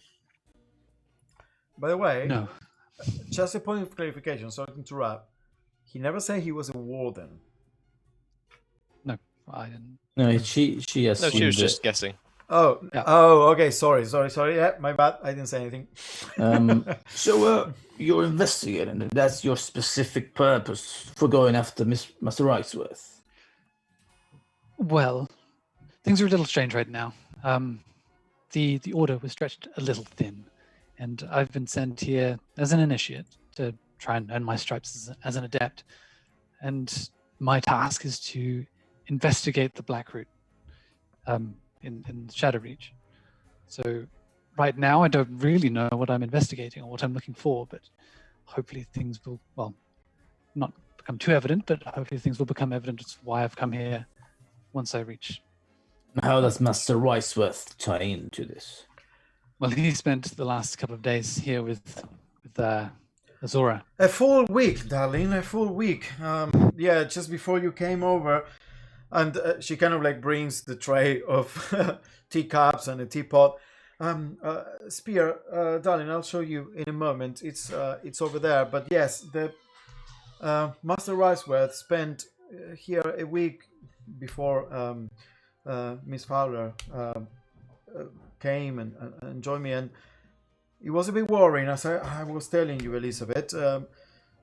He was incredibly interested in finding this Black Cathedral place and going over my books, but he shared little information in turn, and this is not how scholars work. I was so excited to have him around initially, share notes, but no, his apprentices and himself went over all my stuff, giving little in return, and to be honest, I'm worried about his intentions, as I was telling you, Elizabeth, and yeah, all we managed to glean, and as I was telling you before, look, and she kind of like displays a map of the explored areas of the Shadow Reach.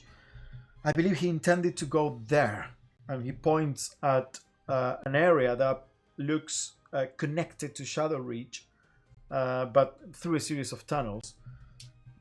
I think he intended to go there, but that's a cul-de-sac. That's the dead end. There's nothing there.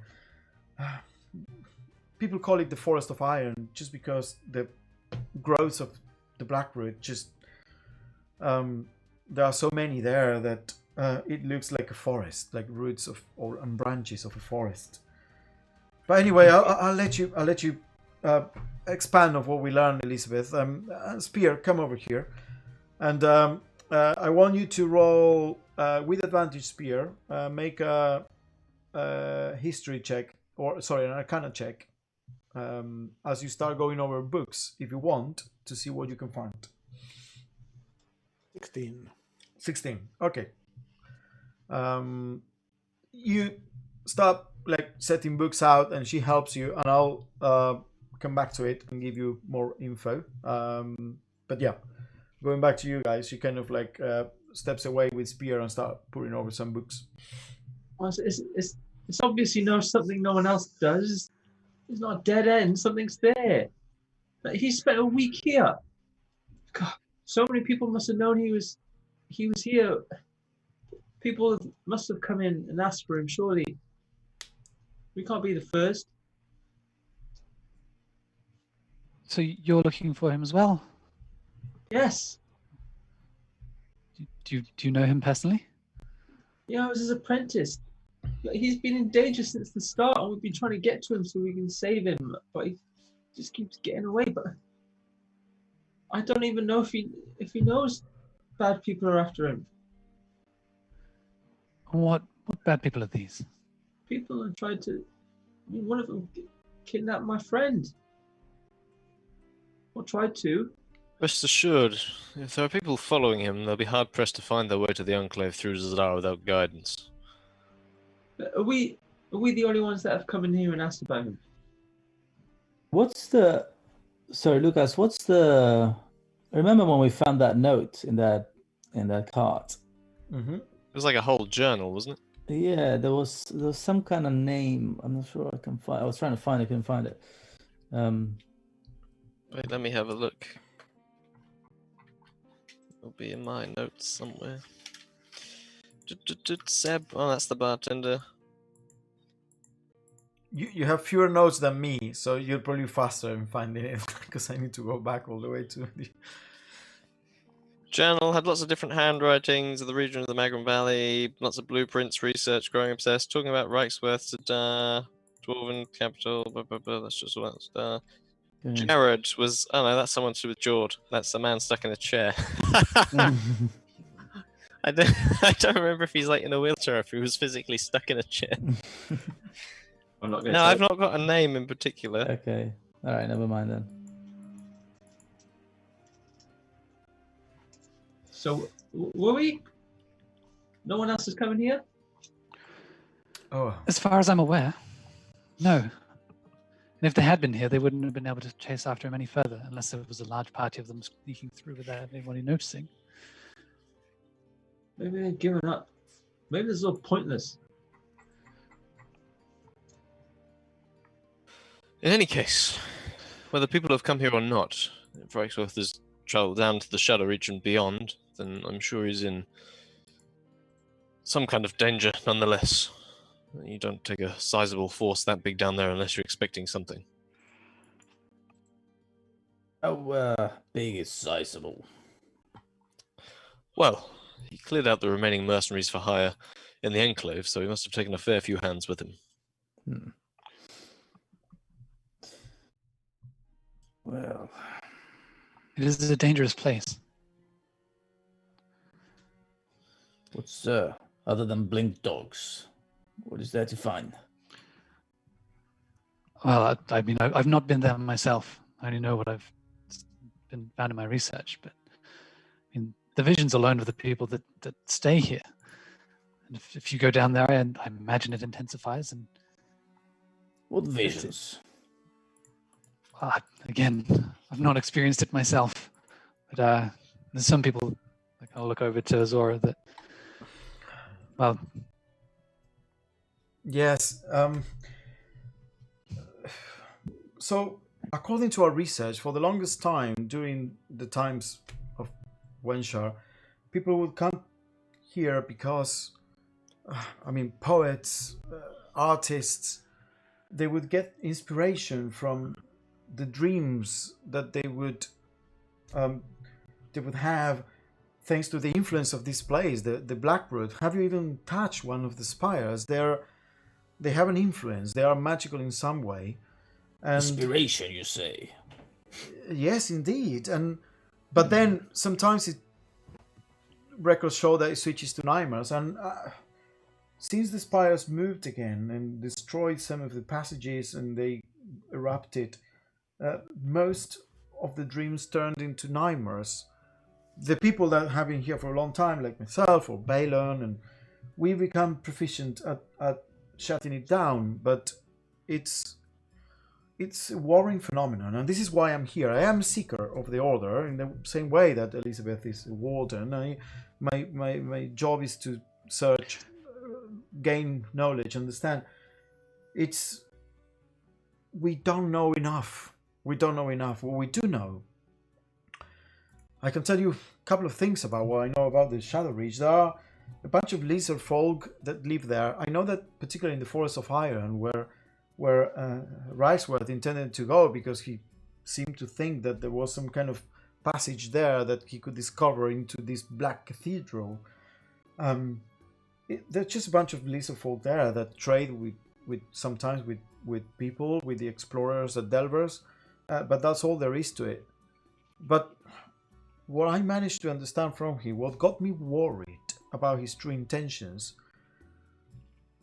thanks to an apprentice that I managed to gain information from while he wasn't around, is that he worked from someone that they referred as the Countess, someone in Valience,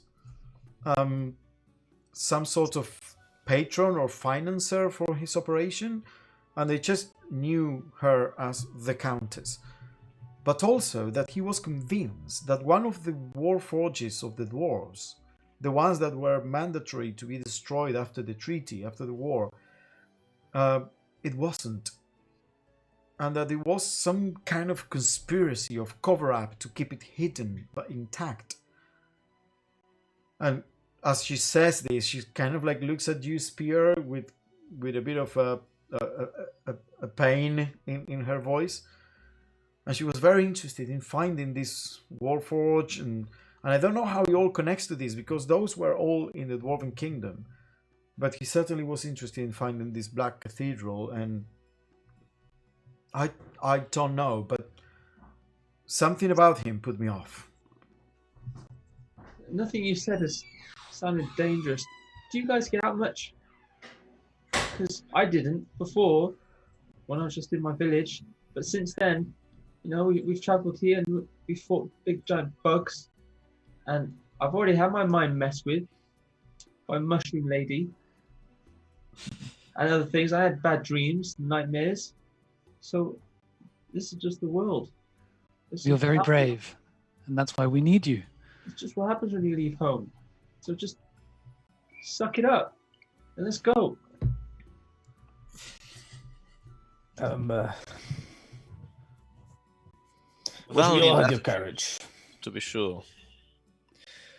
Reichsworth aside for a second. Zora, if you'd be so kind, and possibly yourself, Elizabeth, if you're not knowledgeable in the subject, having spent a few more days to research it. What Reichsworth is seeking, or at least his well-being, does not interest me so much. It is the source of power that might be found in the Black Cathedral that does. You mentioned these visions. This is something that has so far eluded me. Is there more you know about the power of the Black Root? Or does it tie to a larger power source? The shamans of my clan have been tracking the ley lines to this location. I'm here to investigate those. Any indication you have to... I believe it's... Yeah, the ley lines somehow connect to these planes for sure.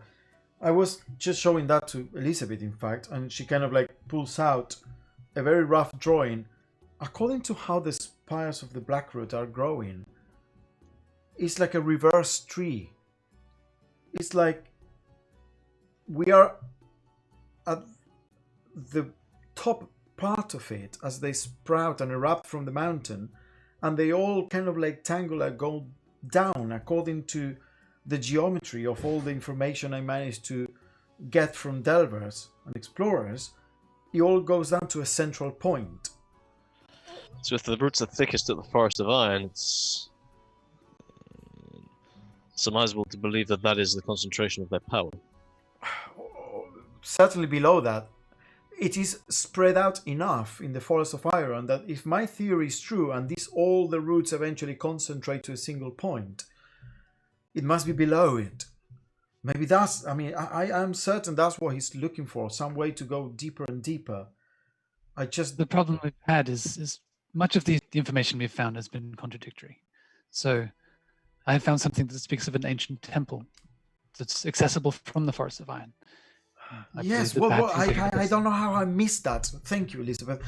There's so much of it from all research and Wenchar documents and new delves, and it all changed when the spires erupted, and it's so confusing. Well, I appreciate both of your hard work in finding more on this. It's beneficial to me and my people, so thank you for your diligence in your research.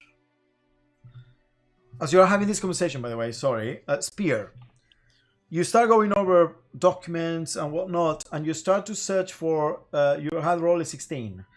You start searching for stuff regarding revenants, and then eventually you land on, because she recovered so much stuff from old Wenchar through the ruins of Shadow Reach, you land on a series of documents describing an order of soldiers called the Revenant Blades, which were an elven order of blade singers that used a special type of weapon and a special type of like fighting style and whatnot, and they were kind of like elite soldiers of the Wenchari Empire. But obviously, this is something that the elf had already mentioned briefly. So you keep searching and searching, and you land on some religious theories about the revenants and how they have a job to do. Unfortunately, though, you do learn how they can be released, and you think there might be some weight to the theory of heirs to the original quarry being alive and able to break the curse by passing it down the generations. When a desire for vengeance is powerful enough, that could happen. Unfortunately, though, you find no information whatsoever regarding fallen souls, which is what the exact words he used, tied at least to revenants or revenant blades or this order or this kind of like curse that can be imposed upon someone. But just based on all the documents and everything, you get the feeling that you might find more answers and information talking not so much as doing research in a library, but talking to religious figures that might be able to figure out more about how those things work.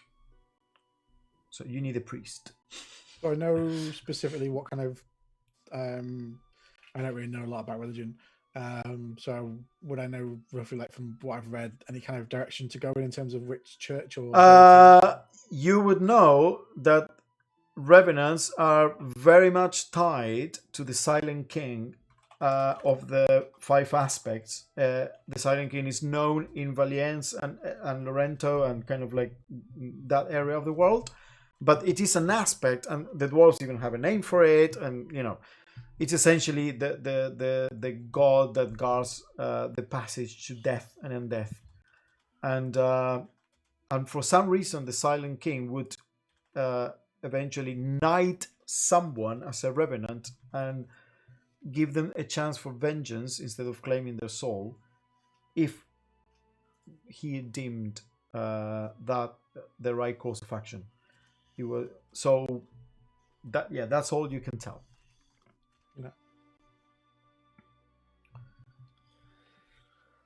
Do you have any books on the local flora? that we could expect to find down in the Shadow Reach? Well, for sure, mushrooms.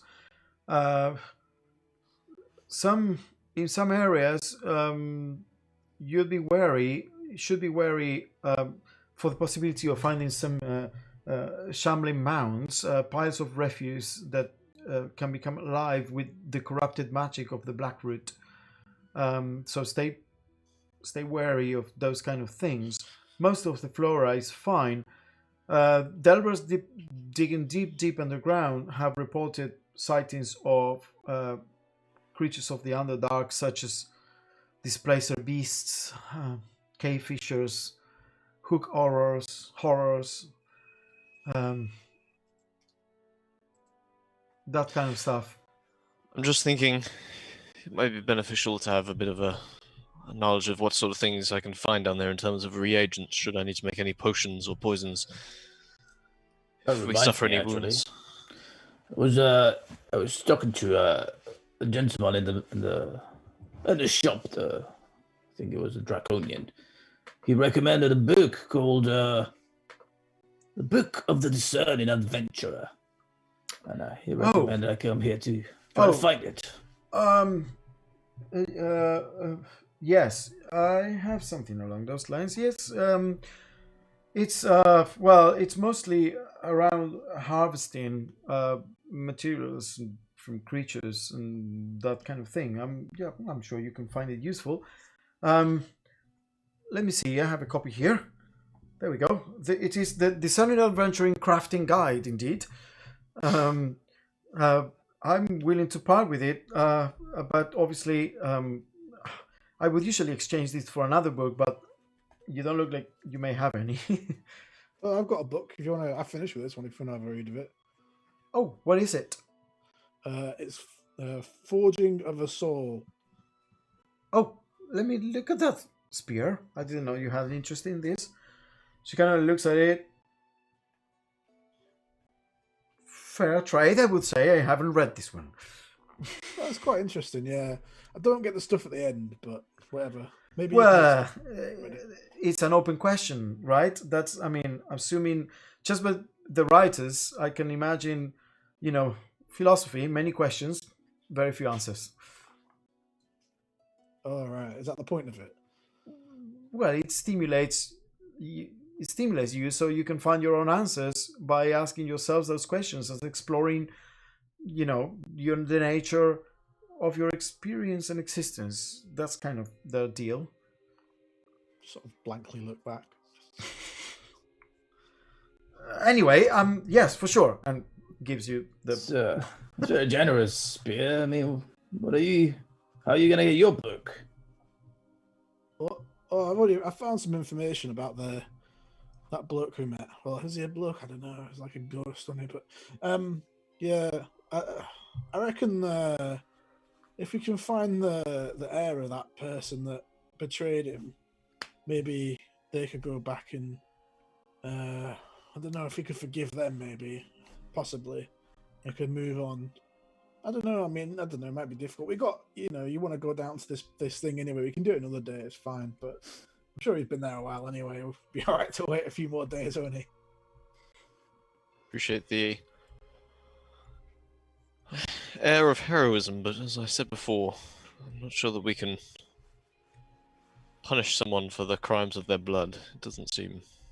Oh no, not at all. We're just gonna take the air down there, wherever they are, and they can have a chat, and they can be like, "Look, this person's hopefully they're. I mean, I'm assuming they're probably, they've moved on. They're a good person now. They're not going to be the same person as their great, however long back that goes, But we can find out first, and otherwise, I mean, like you say, there's just this guy there. I suppose he only really hurt the jackals though, so he's not really doing any harm at the moment. So it's not like a imminent problem, but it's still, if he's stuck there for something that he didn't do, it's not very nice, is it? So Also, a spear. He was wronged by an elf, the descendant of which would presumably also be an elf. I think you might have your hands full trying to find him. he told us where they'd be though, didn't he? Marked Well. on the map, and I pull my map out and just like, look, he said they used to hang out around here, so you can go and look there. They'll probably still be there. I appreciate your optimism. Well, thanks. By the way, I heard you talking about all these monsters and stuff down in the place we're going. Is that right? There'll be some trials to face, some form of adversaries, sure. Oh, dear. Right. And I must warn you, it'll probably be very dark. How dark are we looking? Well, a true absence of light, certainly. New character, kind of dark. Spear out.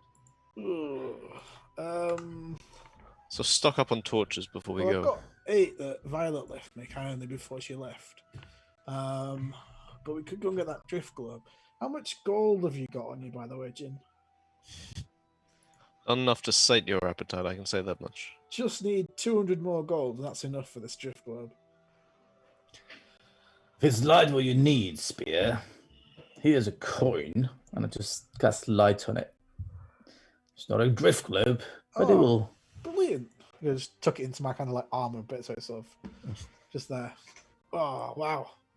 That's even better. Just start turning around like, oh, yeah, goes everywhere. Wow, this is mega. All right. Right, let's go. Come on, darkness.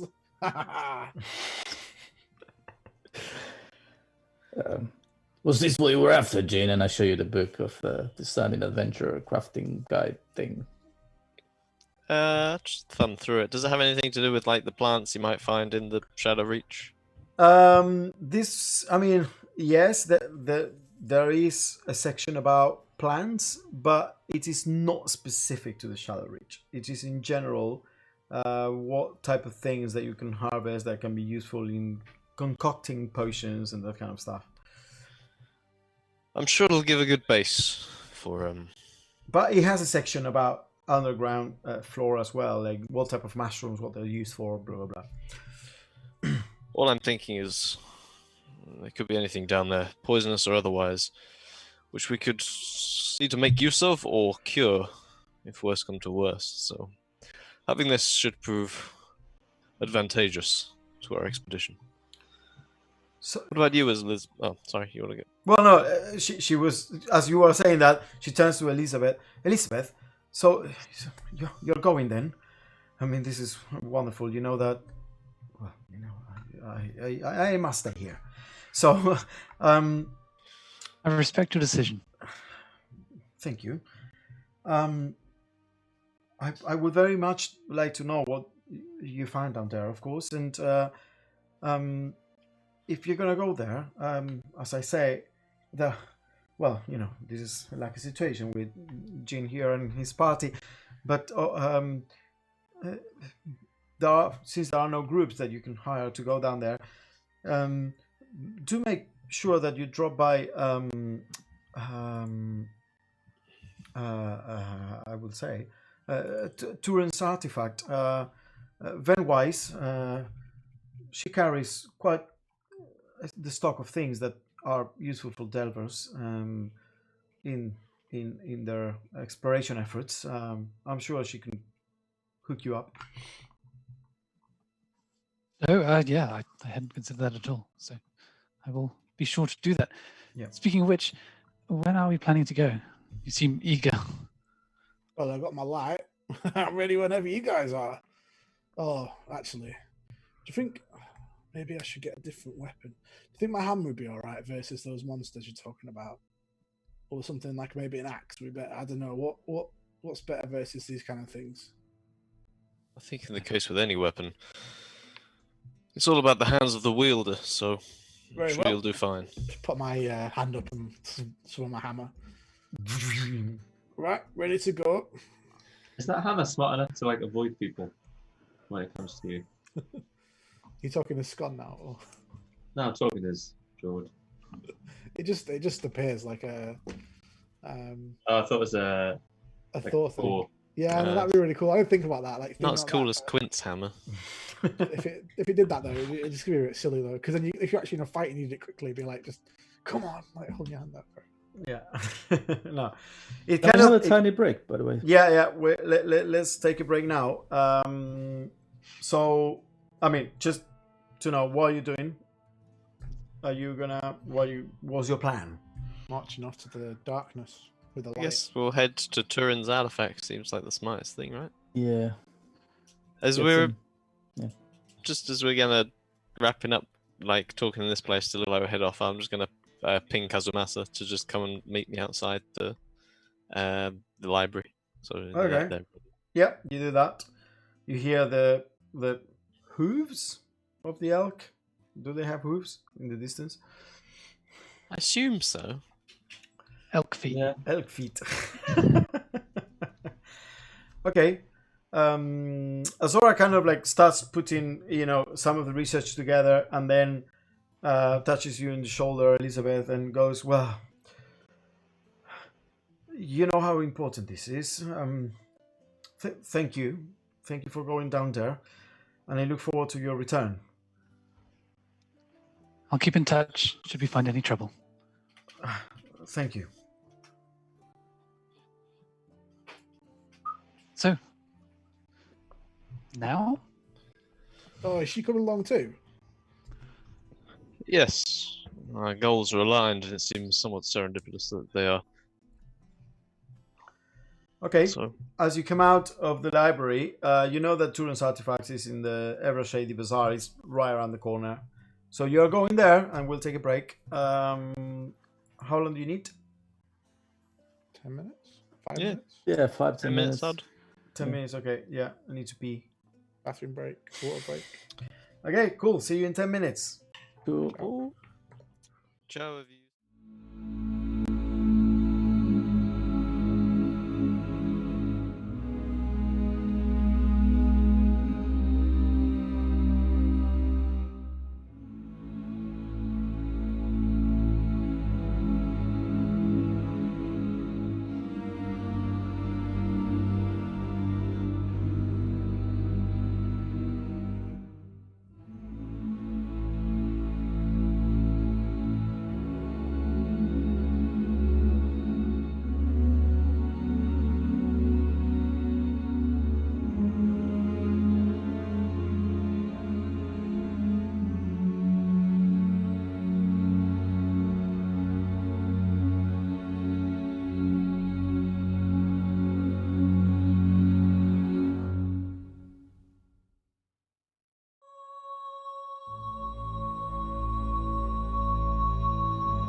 Oh, look at that, we're back. But I'm eating a pear. Probably because you pressed the button. Just back. Okay, so let's see. So, you leave the library on your way to Turin's Artifact. Turin's Artifact is it's a small shop in the bazaar, and you would know both Jin and Spear that specializes in buying and selling relics found deep in the ruins, but of the minor kind, kind of whatever it is weird and too powerful and whatnot, it's Aegon's kind of like domain, and she's happy to like point you in the right direction. But she sells mostly things around helping delvers, and some of the stuff they found there she can find useful. So as you enter, you see this very small shop, like full of stuff.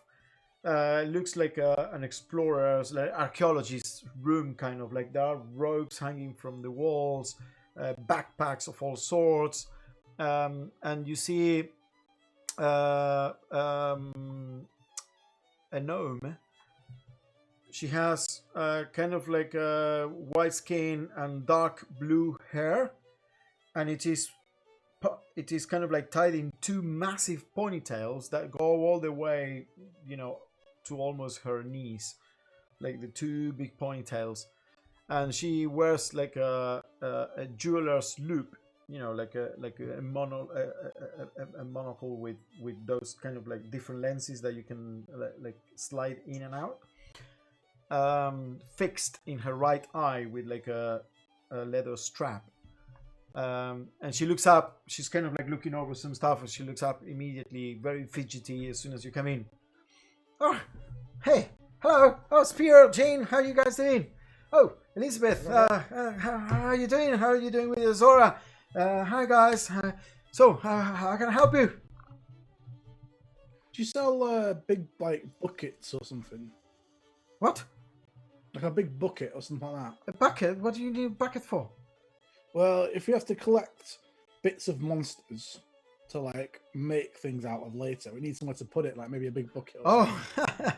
Well, no, you would need something to preserve them. No buckets for that kind of stuff. You would need some kind of like preserving container. I don't have that kind of thing, but maybe you should ask agents at the Curious, and I'm sure he's the kind of thing that he would deal with. I work more with kind of things that potions and things that can help you survive the depths of Shadowreach and beyond. So what I can help you with? Then maybe we should preface this with the fact that we are going to Shadowreach. Oh, you are. Oh, that's wonderful. That's wonderful. It's been such a long time since the last expedition. It was that Reichsworth fella. He bought quite a few things, of course, but yeah. So what are you interested in? Do you need some beads? And she opens a small, like little wooden box, and it's full of small beads that look like river stones. Very smooth and round, and maybe egg-shaped, but small, of different colors. Or maybe some potions, of course. And she opens a cabinet, and you see potions of all colors behind her. And or of course some of the more interesting stuff. And she points towards like a closed cabinet with glass windows, and inside you see little artifacts, kind of like glasses and small things of there are some gloves, some goggles. There is a rope that is sitting inside there, I suppose, outside with all the other ropes. So what are you eating? Of immediate concern would be water. Water. Okay, well, water. What did Reichsworth buy? We'll take everything he took. Well, I don't know that it would have the coin to facilitate such a purchase. Well, he did buy quite a bit of stuff. But look, if you need Why is there water... Reichsworth?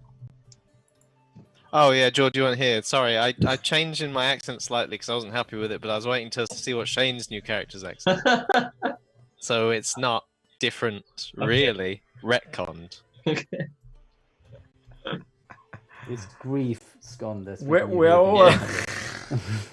I mean, you all sound the same to me, so I don't know what you're talking about. Well, everything Reichsworth had, please.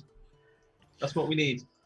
Well, I mean, he bought mostly lots of bits and bobs that he would essentially tinkering stuff. He was building something, so I wouldn't know what use would it be for, but he did buy some of these, and they're good in terms for water needs. These beads, and she kind of like picks up small light blue beads.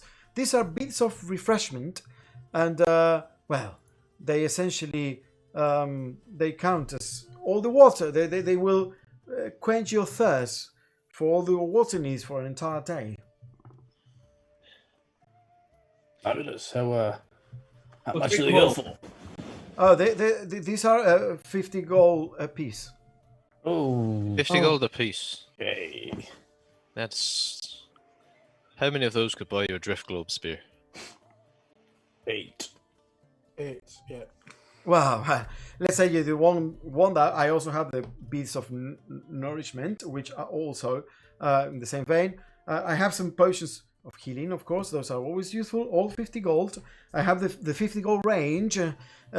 Potions of climbing. These are really, really useful for, if you're delving deep underground. I also have some potions of... Oh, these are really good. I call them potions of watchful rest. It allows you, essentially, to get the benefit of rest, but without needing to actually sleep. You remain awake during the long rest, and you gain all its benefits of a nice rest. Also, I have this one. I only have one of these, but it is a really, really good one. Some people find like weird languages written in the walls down there, and they don't know how to read it. So I managed to eventually brew this potion. It's a potion of comprehension, and it allows you to gain the benefits of a common wizard spell called Comprehend Languages up to an hour. Very good potion. Those are all 50 gold a piece. All the potions and beads. And then, of course, I have the items. How much is the potion of comprehend languages? 50 gold. We don't need that. Well, there could be things down there that would be worth reading. Warning signs and stuff like that written on the walls. I really hadn't considered how expensive this is going to be. I thought your friend said she would, she would hook you up. So, what kind of items have you got then? Ooh, items. Oh, let's see. Well, for healing purposes, we have this ointment, 5 doses, 300 gold. It's better than a potion. I'm giving you a fair price for it. It's made by a herbalist, famous one called Keogtom. I also have these glasses. They are very good. They are Eyes of Minutine. These go for 800 gold pieces. I also have these goggles of night that will. I think you might be Well, slightly Well, no, keep mistaken going. You about. said goggles of night. What was that? Wow. Well, for those that do not have dark vision, these are wonderful. As They they let you see in the dark. yes. I'll take them. Okay, 800 gold pieces. Oh, I only have That's 30. even more than the other one. Can we go with? We'll find somewhere in the middle between 30 and 800. Perhaps we could make some kind of arrangement that if we're diving deep down into the Shadow Reach, maybe we could retrieve something as payment to return to you. I pull out the book of the Discerning Adventurer. Yeah, I've been seeing there's quite a few creatures we could perhaps harvest some pieces of for you. If you wanted them. Ooh, interesting. Let me see. I mean, I can definitely craft some of these items with materials that you could probably find there. It is not certain that you would, though, so I would be, risking by, giving you something that, I don't know if I'm going to have a return on it. Well, if you die down there. Well, all great business is based on risk, is it not?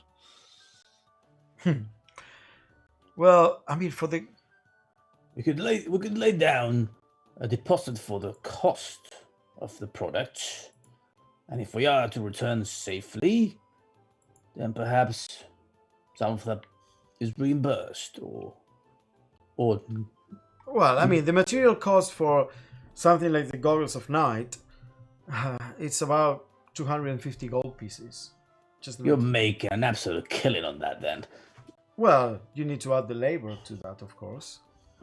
But the materials are not easy to find, so obviously, if you find them yourself, well, that's a really good business. If I have to buy those materials, though, well, not so much. It does require some uncommon materials, such as crystals for the actual crystals of the goggles, and well, there is this thing called the phantasmal crystal, which is a type of specific gem that must be harvested from, let's say, incorporeal creatures. This incorporeal essence. That's the key element to create goggles of night. We just fought one of those the other day down in Heartsong Farm. Oh, did you Where we harvest had it? not been. Unfortunately, didn't know. No one told us this before. How would one go about harvesting such a gem? Well, you require different things. Yeah, there was nothing left of it. It just went away. Yes, I know they go away, but you can essentially you need to gather the essence from the place where they are, from where the place they reside. Their essence contaminates the air around them and infuse minerals and other stuff with their essence. You don't harvest from the actual body, but from their lair. Maggots. Like maggots? Oh, We've seen those. phantasmal maggots. That would be interesting, maybe. We've seen lots of those. Not to get carried away with a desire for these trinkets that you have, but water is my pressing concern. If we're heading down there, Yeah, well, yes, of course. You can gather water at the waterfall. I mean, it's fresh enough. It's an underground river. how big is Shadow Reach, and how far, in terms of traveling, in terms of days, would it be to get to the Iron Forest of Iron? So from the map that Elizabeth kind of like showed that they were working with Zora and the library, you imagine about a day's worth of travel to the Forest of Iron, maybe a bit less than a day. Oh, okay, it's way less than I thought. I was thinking we're going to be out for like ages. And how far's the waterfall from there? No, the waterfall here is in Deep Delver's Enclave. Oh, okay. There's a big waterfall. Oh, yeah, of course. Yeah, the one where we passed when we came in. Well, if we're down in Shadow Reach, that waterfall's not going to do us any good. I'll take one bead, if that's alright. But could you do us at a discount? 40 gold. Well, if you buy some other things in bulk, for sure, we can do a discount. Well, mean, my earlier suggestion about getting you the raw materials was not so much for the expensive items, but rather for the potions, perhaps, or even the beads. If we could buy them at its material cost, and then we came back and provided the materials yet again, you would be turning a profit on them, and we'd be able to afford them before we leave. Yeah, the beads require a common material, often found. Basically, these river stones are. I just need to unlock the power they hold onto themselves because they are being awash by fresh water. So essentially, they are brought in by some of the underwater rivers that go deeper into Shadow Reach. If you can find some of these stones there, then I can craft these beads for you. I mean, the material cost is quite cheap actually. I can craft them for only 10 gold pieces of labor.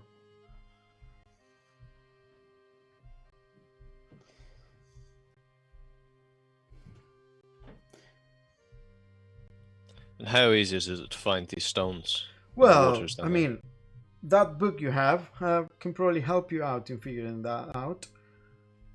You may try and search for that kind of thing with, it will give you probably an advantage. Do you happen to trade less magical solutions to problems? I'm afraid these stones, even with your discount, is a little bit out of my reach. Oh, Maybe just a water skin. Oh yes, of course. I have all the gear that you can imagine. She has essentially all that you can find in the adventuring gear table. I mean, you can definitely get any of that. I give you a bit of a quizzical look when you ask for a water skin, to be kind of like, how are you here without a water skin? Like, that's so far to travel without even that. She lives in that house. Not 3 days. I wanna go through the book basically at the beginning, the intro, like, so the discerning adventurer should always depart with the following items, and basically just look at whatever they are and just collect them and buy them from the lady. I mean, I guess the exception was what Tom said about this sort of like. Yeah. So the different tools are required for some to get some materials, but the basic common stuff that she's mentioning, you can just pick up. In terms of, so for instance, you need the leatherworker tools to like skin a creature or whatever. But to find those river stones and some kind of like crystals and whatnot, those you can just pick up. You don't need special tools. What about certain types of knives or like little hammers to sort of like chisel out gems without breaking them, or chisel out like? You would need jeweler's tools for that. So do you need like tools for absolutely everything you want to do? Because you know that D&D is not very good at like learning new skills. So No. But you can still use the tools, just not without proficiency. Okay. Normally use dexterity. Yeah. You would use the normal ability without the proficiency. Well, in that case, I will get leather. We'll get all the like the jeweler's kit, a leatherworker's kit. I have leatherworkers, just if it helps. All right, cool. In that case, We're discussing this. So I get a jeweler's kit, and I suppose how much it costs. Let's see. Sure. The jeweler's tools cost 25 gold. Okay. Well, let's study up and see if we can get a discount. So we got a jeweler's kit. You already have another one. I mean, what else would I need? Basically, what you would need to cover all your bases would be jeweler's tools, leatherworker's tools, smith's tools. Smiths? Yeah, kind of for minerals. Wouldn't it just be like something like... Well, no, yeah. It's kind of because there is no miners tools. So it's the closest. Okay. So you I guess, have to smelt the ingots and stuff. Yeah. So those, in order to get stuff like natural stuff, that kind of like covers it a bit. Okay. Then you need the refining ones, which is also jeweler's tools and alchemists to refine some of the stuff. Look at that. You got alchemist. All right, awesome. Okay, And so tinker's tools to build, for instance, the frame for the glasses and attach it essentially to build the item. Is Okay, the tinker's tools. but that's like later down the line, just to get the Yeah. actual raw material. To get is alchemist, smith, carpenter. Alchemist, smith, leather workers, and jewelers. Okay. Oh, I look like an idiot with this poisonous kit. Why can't I make poisonous glasses? Well, you can still make poison. That's still useful. True. I mean, got rid of I team think- speech. I can make pots and shoes. So. I'll buy the tinker's tool. Oh, actually, that's more. It's quite expensive. No, I'm not gonna buy it. Those are all official prices. So Tinker's is 50. Yeah, that's no, I'm not gonna buy it. I'll buy the other ones. The smith tool and the jeweler's tool. So that's 45. Yep. So we got 45 gold pieces there. Let's say we chuck in a couple of your health potions. Couple of health potions. We normally go for 50. Okay, I'll do. What about Jin's bead of water refreshment? So that's 149, is it not? 195. I'm sorry. Yes. Okay. I can do the whole lot for 160. Make a possession check. Sorry, should have said that before. Nope. Let's see. Well, that's 16. why I'm Yeah, saying it with 160. this accent. 160 then. 16 is 160. If you had rolled 20, it would have been 200. If only you had failed the roll. Reverse psychology. Okay, I am pay Jin, are you okay to pay 40 for your bead? Yes, of course. That's no problem. Do you sell rations here as well? Then, by the way, just so you know, then there are other tools that are used for the actual crafting. For instance, if you want to craft boots as magical items, you need cobbler's tools. If you want to craft weapons or armor smiths, tinkers is for any kind of like tinkering object, like glasses, for instance. Glass blowers is for anything like a drift globe. Is used. You need glass blowers. So there are, all the tools essentially have, well, most tools have a certain use in that. Okay. Can I? I'm gonna put 2 pieces of onyx and 2 pieces of quartz on the table, and I say, "Can I pay you with this?" I believe this time I calculated correctly how much they. Hey, you found my Yeah. gems. She kind of like grabs her monocle and well, the jeweler's loop, and kind of like starts looking at it and says, "Woof, this onyx, it's phantasmal." What does what does that mean? Well, Oh, you can make a. it has the phantasmal property, so I can use it for. It can be used for some enchantments. It's not just an onyx. So Well, I can get it off your hand for 100 gold pieces. The onyxes instead of the normal 50. what about the quartzes? Are they magical too? She kind of like looks at it. Ooh, these are theurgic. I had just everything written down. Sorry. Theurgic. These. So the theurgic minerals are used for items that have to do with holding magic. Things like spell gems and objects that can let you cast spells from the object. So it is useful for crafting that kind of thing. So you can make a spell gem with these. Well, these are cheap though, but they're still useful for. Yeah, they're still useful. How much would this go for? So each quartz, I will give you 20 pieces, and each onyx 100. 1 onyx and 1 quartz for this. For my 120. What do you say, Scone? Should we pay with a hard coin? Should we keep gems? We still have some gems. Well, I thought my gems were gone. Oh no, I've been keeping them all this time, lad. Oh, you just took them?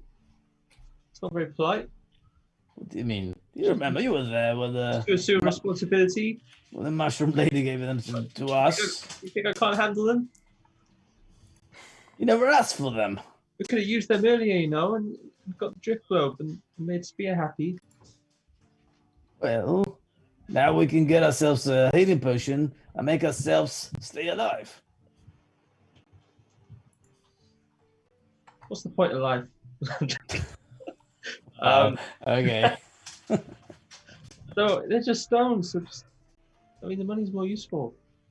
Okay. What about So you said this onyx could be used for the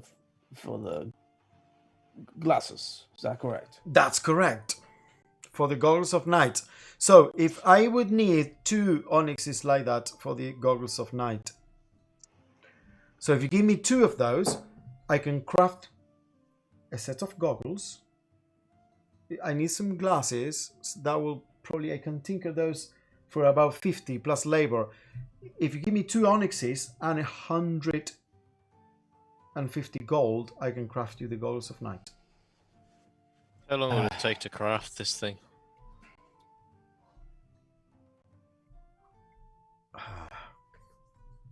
Around Well, I mean, surely if you already got them, Around- you could just 4 days. give us the pair you already made, and you just take them and make another one, right? That's what I was going to ask. Would we be able to exchange these parts in the coin? Knowing that that would cover the cost of making a whole set. I only ask of this because time is of the essence for us. Let's see if I can... Okay, deal. I think I can even improve to the design if I try again. Okay, very well then. 2 onyxes and 150 gold, and I'll give you the goggles of night. Hang on a minute. So that would be essentially the equivalent cost of 350 gold.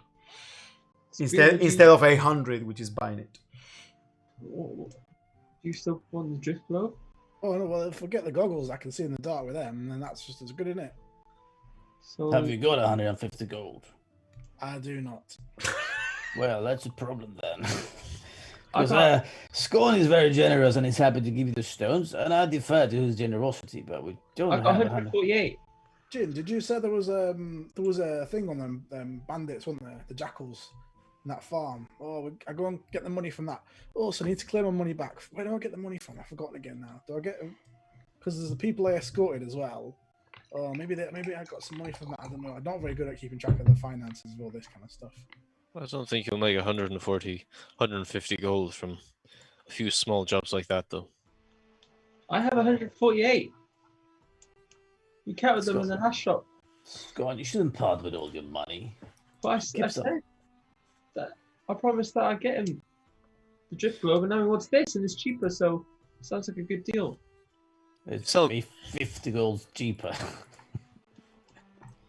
What do you mean? technically. Oh. It's 350 versus 800. No, but the drift globe was 400. Oh, sorry, yeah. The drift globe's also got a super useful daylight spell in it. Yeah. But ignoring that, rations, do you sell those here as well? Also, everyone can see Yeah. that. As I said, Shane, you can go, because we don't have to do those individually. You can go to the standard equipment list and buy Oh yeah, of course, sorry. and yes. buy everything you want into the adventuring gear, the standard one. You can buy How many rations do you think we'll need? Is 3 enough? That should be fine. I have no idea how deep it's going to go when we hit the cathedral. If it's a day's march to Never the done Forest of anything like Iron, this before. I don't know how long beneath that, but I'll pick up 5. I'll take these, and if I don't need them all, then obviously I'm happy to share them around. Perhaps if we find these lizardmen traders, we can get some food and a pinch of them as well. I'm just going to put a 42.50 on the side to cover the cost of the rations. Take the little stone of liquid and some rations, and then just start mounting my stuff up on Kazumasa outside once they sort out Okay. their gold Yep. situation. I pass you, Scone, one of the potions of healing. So keep that with you, lad. If things get hairy, just make sure you use that. Okay. Got it. Get yourself some rations as well. You need them. What? Let's just sell the stones. I've already sold some of the stones, but we don't have enough. What do you mean? Let's just sell them all. What do you want stones for? Well, to make some of this, to possibly make all this gold, perhaps.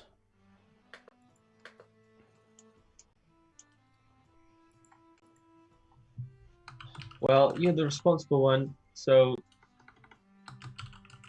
whatever. Well, you know, I mean, we could just wait and get the Drift Club. I don't mind. We'll get some more jobs and don't worry, we'll make some more. Ignore Jim. We'll be able to get loads of money from jobs. Don't worry, Scon.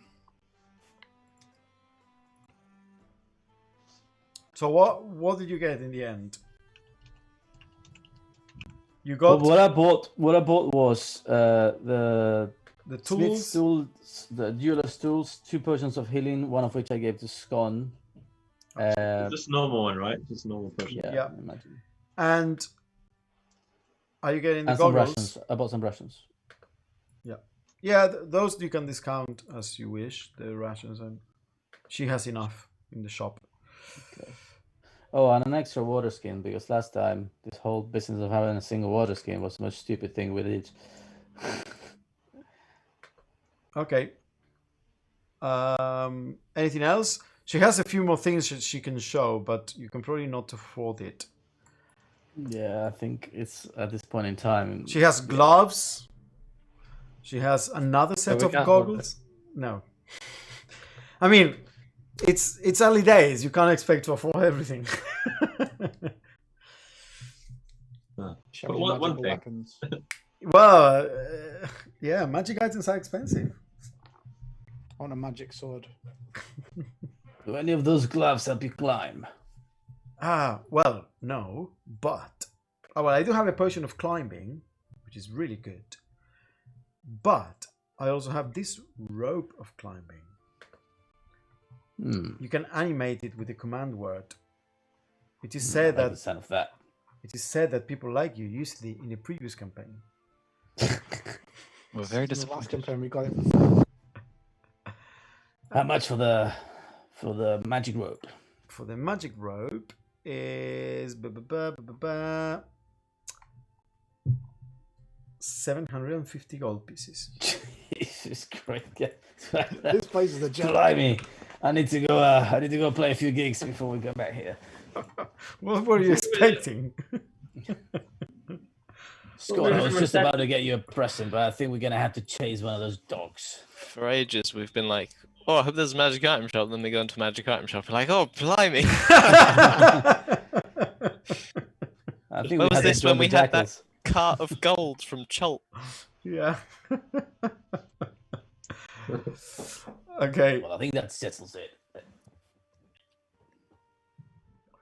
The rope of climbing, by the way, is, for instance, the one that requires theurgic material. So the quartz you have would be useful to craft one, but you need more. Plus, didn't you just sell that quartz? Sorry, I missed. Can we get whether or not we can get containers for all the kind of stuff we want as well? I mean, she said basically you need something that preserves them, like a chest of preservation. What? Yeah, but you want like separate vials and things like that. So is it basically just to kind of? It depends. Can you get Each the- kit. Yeah, those are in the kit. Okay, it's in the kits. Okay. Yeah, depending on the kit. Leatherworkers Tools doesn't have like massive leather working capacity. Huge vials. Yeah, in vials. Oh, Elizabeth, Jin, do you have any potions of healing yourselves? no potions, no, but I have a little bit of healing power, I suppose. I'm blessed with, should it come to it in a pinch. Oh yeah, you did that to me once. It tickled. Yeah, strange. Never done healing on something as mechanical as you are, but it did seem to work, so I can't fault it. And I can also use arcane magic to heal, but you know that sometimes your reserves are spent, so it's always good to have a backup. Mhm. If we are going to travel together, we are to survive. Scone is right. What's the point of having stones? I'd rather keep you alive. Do you drink potions, Spear? Yeah, I can do. What do you want me to drink? But to do anything to you? I think so. This try. actually, Venwise Turen, the gnome, they said, yes, of course, that's one of the big mysteries about the Warforged. Why does healing magic affect them? Even healing potions is super interesting. I think it has to do with this, and she kind of like taps your chest. There's something inside, you know, a real soul. Do you think it's like a fallen one? Because that's what this revenant we were talking to was on about. Maybe there's like a fallen soul inside me or something. I wouldn't know. I'm Oh, just curious about this whole I thing. thought you knew. I thought when you were tapping it, I thought you might know. Well, I something. mean, because you have your magic in your chest, I know that, you know, that's where, you know, you have your like forge stone, and so I assume it has to do with that. Oh, okay. On hearing this conversation where Spear said about like a trapped soul in him, I'm just gonna do my divine sense Mhm. and just feel if there's you can type it to me just yes or no, just because I won't say out loud, and I guess it'll be interesting for everyone else. If I feel like any kind of fey about his being at all, like any sort of sense. Okay, I'm typing.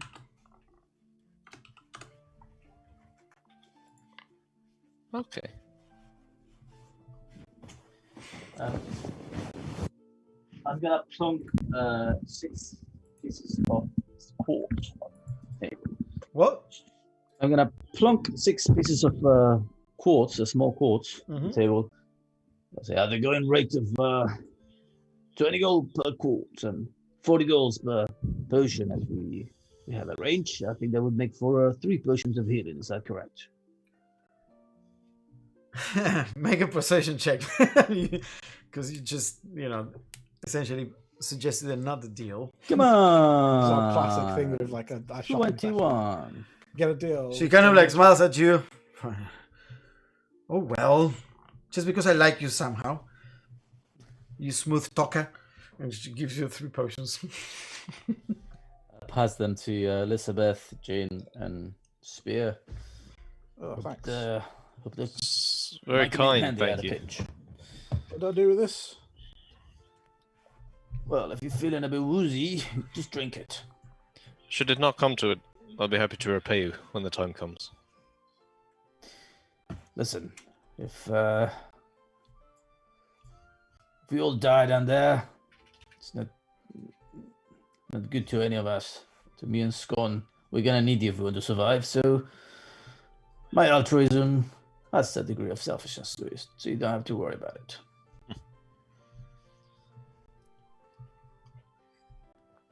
Well, I guess we're ready to go then. We've got all the equipment. Just to check, everyone's got everything they need in terms of tents, water, Oh, food. tents. I hadn't considered that. We got loads of tents already. On that mule. Forgive my forwardness, Elizabeth, but my tent has capacity for 2 if need be, so. Yes. Unless, of course, you prefer some privacy. I'd understand. I mean, if you wouldn't mind. It's fine. I like a load for traveling. Can we take your elk down there and the horses, or should we leave them up here? I would say it depends how well you can ride those horses. I'm going to mount onto Kazumasa. Kazumasa is well trained, so. Hmm. But you mentioned that those were some that you came into ownership of only recently, so they may be a bit spooked by their darkness and the. Yeah, I mean those are expensive. We should probably keep them at the tavern, at the stables. What if we got to fit through a small gap?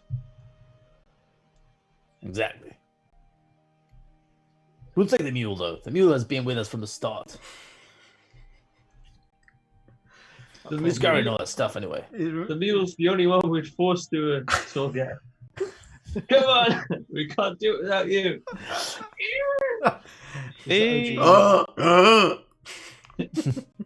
We still haven't christened her or Arabellate her. You left the mule at the entrance to the cave, did you not? No, did we? At the entrance to the enclave in the Yeah, stables. you left all the horses and Oh. mule there. I'll Okay. ride and get it for us. It'll be quicker. Very well. I mean, quicker for that mule is all worth saying, but go for it. I'll ride off. Okay. So To you, the you stables. leave Venwise Turen's artifacts shop. As you're kind of like preparing there, grabbing all your stuff, whatever you may have bought, Elizabeth. I don't know. You went through the list. Couldn't drink. You can go to the waterfall and fill all your water skins. It's a very nice waterfall. In fact, it is this one here, that kind of like falls from the ceiling and then pools into this lake. And then Jin comes back with the elk and the mule. What do you do with the horses? Did you leave them there? I just left them in the stables. I Okay, didn't pick so them up. just the mule. The mule that has quite a bit of adventuring equipment on it as well. And then you know that to go to Shadow Reach, you need to go through this little. Just gonna show to change to this one just because it's bigger. You need to go to this kind of like mini gate here, and there starts going down the winding path down into Shadow Reach. So, are you ready? Or do you want to do any more preparations? Let's go. Let's do it. Gamble. What kind of time is it? It's probably just the afternoonish, isn't it? Yeah, because you arrived here after I told you, I kind of like after lunchtime. So, and all this happened. I mean, you imagine that it's already dark outside, but obviously, by the way, this whole cavern is illuminated by this big thing here, which is called Star Song Tower, and it is kind of like aligned. Sorry, should I say that? To magically to the daylight cycle. So now it's kind of like dimming and bathing the whole enclave in a purple, in a very soft purple light that you know represents the evening and then and the night going forward.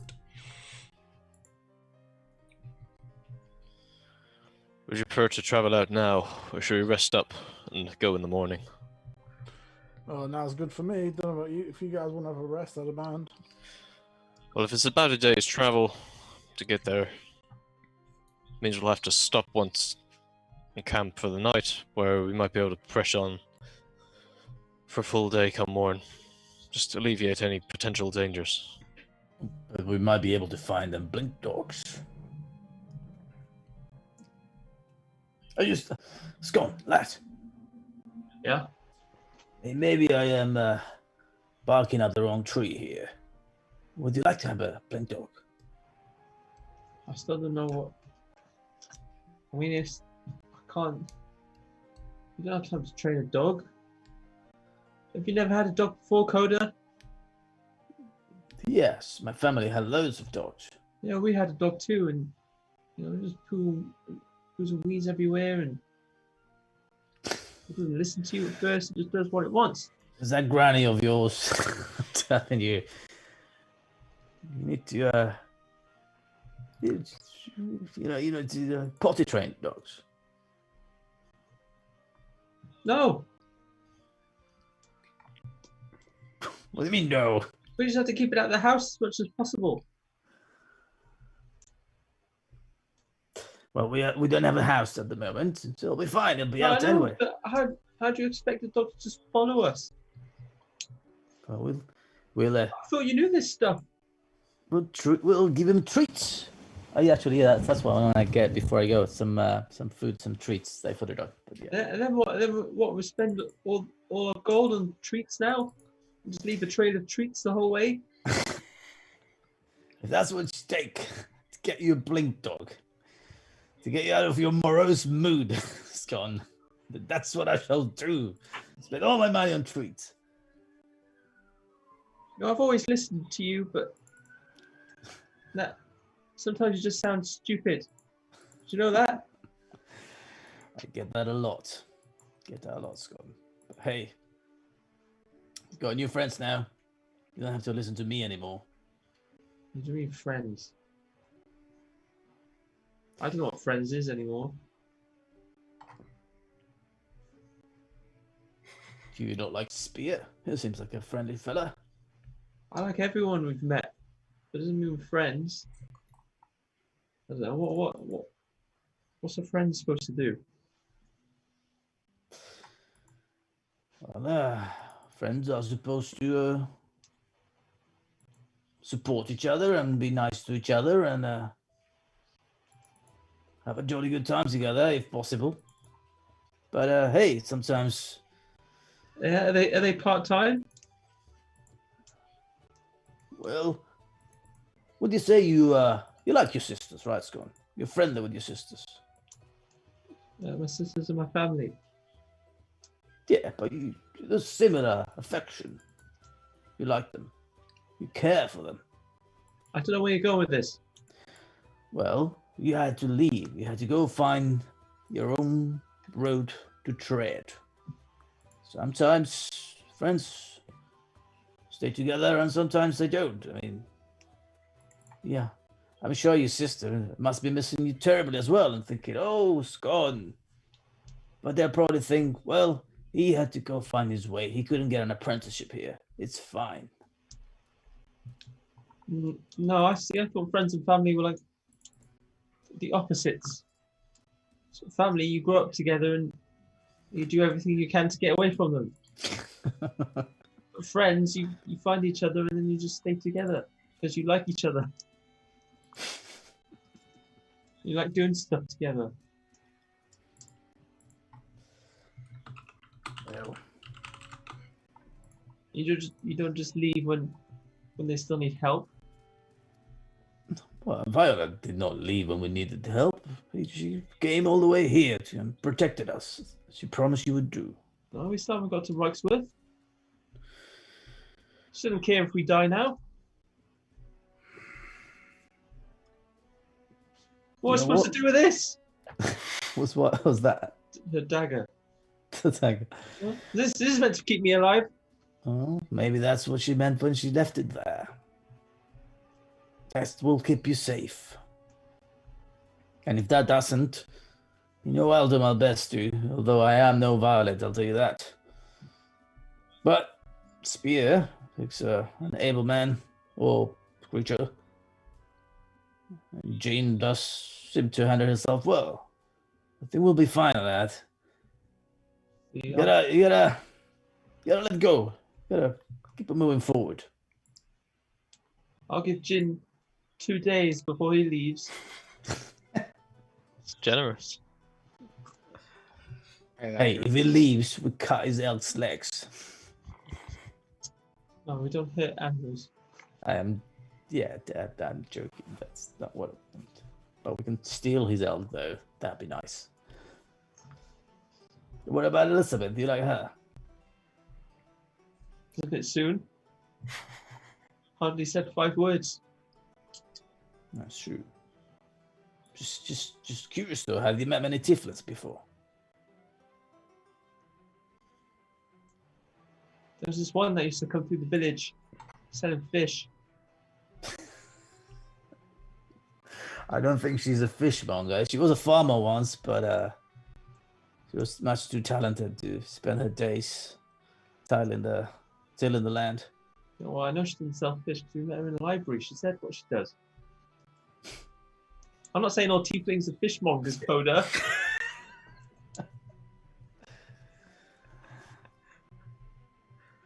Do you like that fishmonger? Are you guys? Where are you going coming? with this? What are you guys doing over there? Are you coming or not? Yeah. I was gonna walk away in frustration. Yeah. He just keeps asking me stupid questions. We need to get on now and just do what we're supposed to be doing. Whilst you've been talking about that, Spear's been having a look at Elizabeth's map, trying to find the best way to get down to the Forest of Iron. And you think you got a good idea of it, Spear? How I might get down there. Oh yeah, so you see that there's a path down there, and then follow that bit through over there. Should be all right, I think. Make a skill check with intelligence and cartographer's tools spear proficiency, essentially intelligence proficiency, to interpret. And the map is pretty good. Elizabeth appears to be quite accurate in gathering all the information from Izora's library. 18. 18. So based on your understanding of this map and Jin, your knowledge, you gather that if you go all the way to the north of the ruins and deeper into northwest, there should be a path there that takes you down the tunnels and eventually to the Forest of Iron. You know, Jin, by the way, that there is a group of people here in Shadow Ridge. There are quite a few people that live there essentially, and that you're going to be passing through that territory. And there is it is some kind of they trade essentially, but they are quite territorial with explorers. They trade with explorers and whatnot, but you might have to deal with them as you go through. These are the lizard folk, right? No, not the lizard folk. The lizard folk are in the Forest of Iron itself. This is another group that you only know that they call themselves the Yellow Fangs. Okay. But with Elizabeth map and Spear's instructions, you can figure out the path through the ruins. Corda, the light thing on the coin stopped working. Can you do it again, please? Yeah, boy. Thank you very much. Okay. Right, let's go. Okay. Would it not be better for us to go at the north gate if we're heading north? At the yeah, you can also do that. Don't want to second guess your Spear. It just seems that way. Yeah. If you don't want us to walk, if you want to do that way, I don't mind. Thought I was going to take the scenic route. Didn't think you'd want to spend that much time in the dark. Oh, it's fine. I've got a light. Right. Okay. So you set on a path down on the winding path. As you go down, you can feel kind of like the whistle of a wind that somehow you don't know exactly where it's coming from. Some kind of like pressure differential that is causing like a chill wind to constantly whistle and go across the cavern as you delve deeper and deeper into Shadow Reach. Eventually you reach at first from the top you see all like the outline of these collapsed ruins with the spires of the Blackroot kind of like jutting out from the ground, breaking here and there, and then eventually you reach the ground, and now it is a lot harder to see exactly where to go, of course, because of all the things like blocking your view, and you need to find your way through.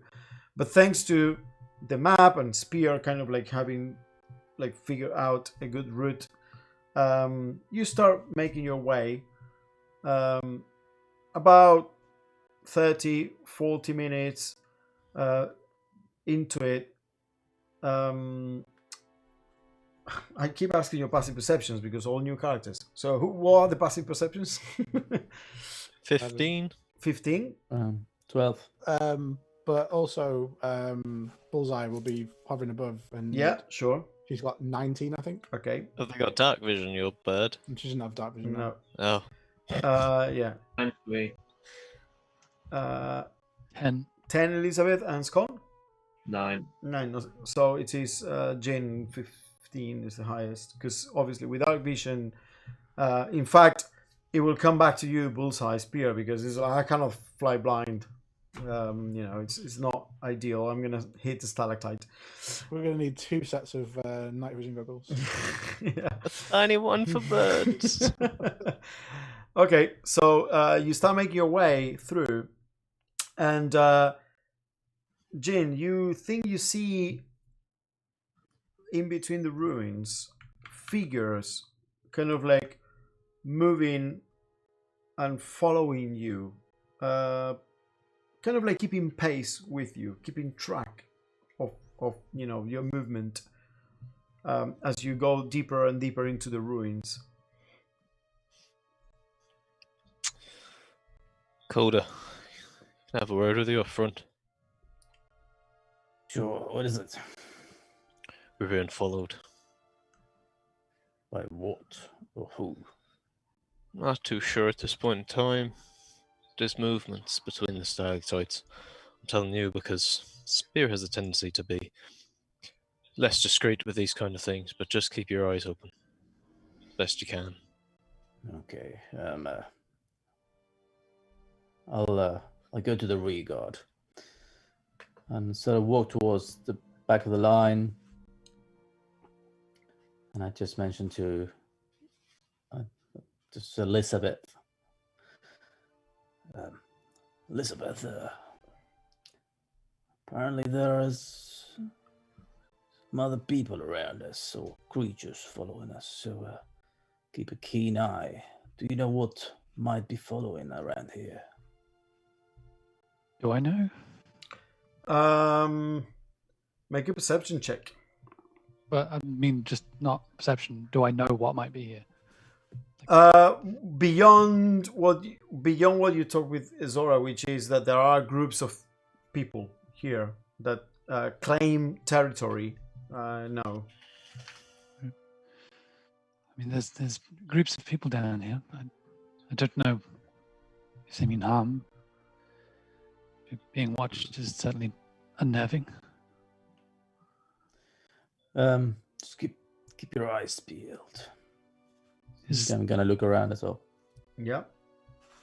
Yeah, you can both make a perception check. Yeah, can I actively search Yeah, at this point? yeah, in time? you I can. want to sort of slow to a stop just to kind of have a bit of a look around. Ooh, natural 20 plus 2, 22. I mean, I have normal sight, so... Yeah. 19? Unfortunately, code. Sorry for the natural 20, but it is beyond the range. So Okay, you have a so- light, right? Which Yeah, sheds light in 30 and 60 dim, I think. It's 2020. Oh, 2020. So obviously within the radius of bright light, it is not there. It is beyond that. So unfortunately, you can't see anything. But you're 100% sure that there's nothing within that range. Not within the 40 feet. Yeah. Easy. Yeah. Also, with the dark vision, which is only 60 feet, it is that what you see, Jin, kind of like coming in and out of that range sometimes, some figures. Do they look humanoid? They did look humanoid, yeah. Just gonna stop Kazumasa and then turn and kind of give a hand signal to everyone behind me to stop, and then draw my bow and like 2 arrows, so like one pointing downwards, one in the hand, and sort of knocked on the bow. We're traveling through to the Forest of Iron. Who's tailing us and why? Show yourselves and we may speak. You hear a voice, and you all kind of like immediately look up as it surprises you, and there is a bit of a ruined bridge that go across two big collapsed structures above you. As you know, the ruins have collapsed at different levels, but maybe 60-80 feet above you there is like a ruined bridge that go across, and you see there now two figures just at the edge of your dark vision that kind of like lean on the edge of this collapse or like ruined bridge, and you hear a voice. This is Yellowfang land. What is you seek in the forest? They're talking. Can I kneel next to Scon? I'm going to pull out a piece of leather. Scon, just give me your hand for a moment. What are you gonna do? I'm going to help protect you. I don't know what these things are, but it's best to be safe. Okay. It's not gonna hurt, is it? No. I'll put the leather on the back of his hand, just run my finger across it, and cast mage armor on him. Okay. As you feel this piece of leather kind of like in a single, maybe bound wise around your arm, and then suddenly the magic kind of like extends all across your arm and your body, and you feel a sheen of magic all around you, Scon. We travel to the Forest of Arn in search of another exploration, a party of explorers that have gone. Come down and we can negotiate safe passage. We have no quarrel with you, Yellowfangs.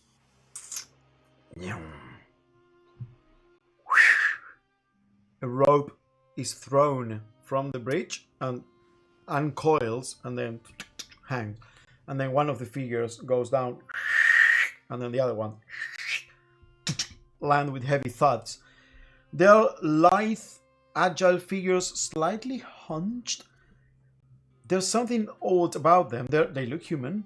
One has a kind of like a black skin with wispy hair. The other one is white skin with a bit of more of a lush mane, but still kind of like a coarse, wispy hair.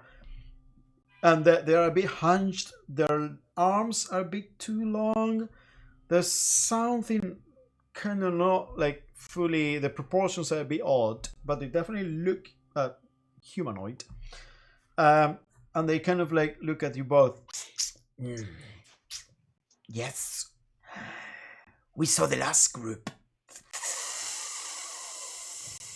What you seek? You gotta pay the toll. How much would you require? They quickly like talk to each other in whispers.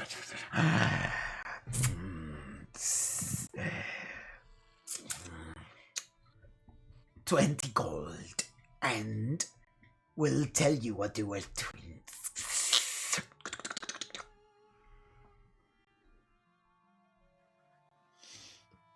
Coda.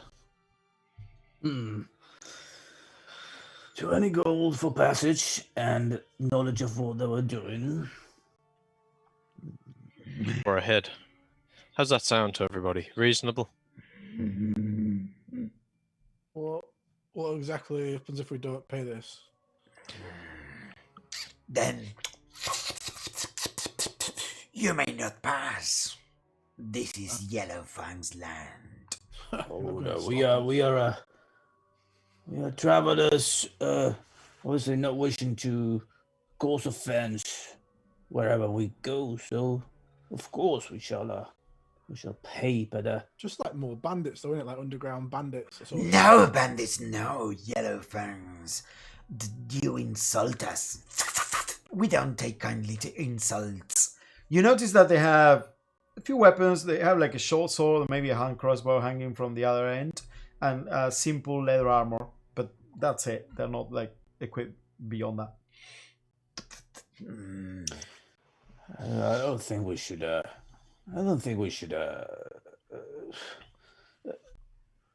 Offend this kind people, especially if we are going to be spending the night in their lands. So I start putting out some gold. You said 20 gold Very pieces. wise, very wise. Jade. And the black one, the black skinned one, which now you realize it's kind of has more female features, springs forth with incredible speed, like surprises you. And she comes over and grabs what you're holding up. No, I mean, I thought she was going to grab my coin back. And kind of like puts her hand. Yeah. It's the one. Faster! Faster! 3. She kind of like starts grinding the coins. We're supposed to be trying to make money, Coda. How many times have we got to pay this? When I got to the 7th, I'm like, so what use of our fellow adventurers? We know where they left the cart, for they could go no further with it. And they build things. They build, oh yes, little bees constructing things, workers working. Will you take us to that cart? More importantly, have you taken what was on the cart? No. And why not? We look. They build things we don't like. Interesting. Here's Well- my 4. Coda. I'll reach back and pass you full gold to cover me. But don't you worry, Gino. I got this. And I just pay the 20 gold. And I throw a 21st. If you, what will you say? Shall we go to that cart and see what they were building? Perhaps there's something that can be salvaged. And, Elizabeth, do you know what they could have been creating here? I'm not sure. I'd be interested to take a look for sure. Very well. Yellowfang, may you be our guides. Jade is the name. He is Brex. They whistle, and you see small quadruped figures kind of like moving around on either side as well. And they kind of like start jogging forward.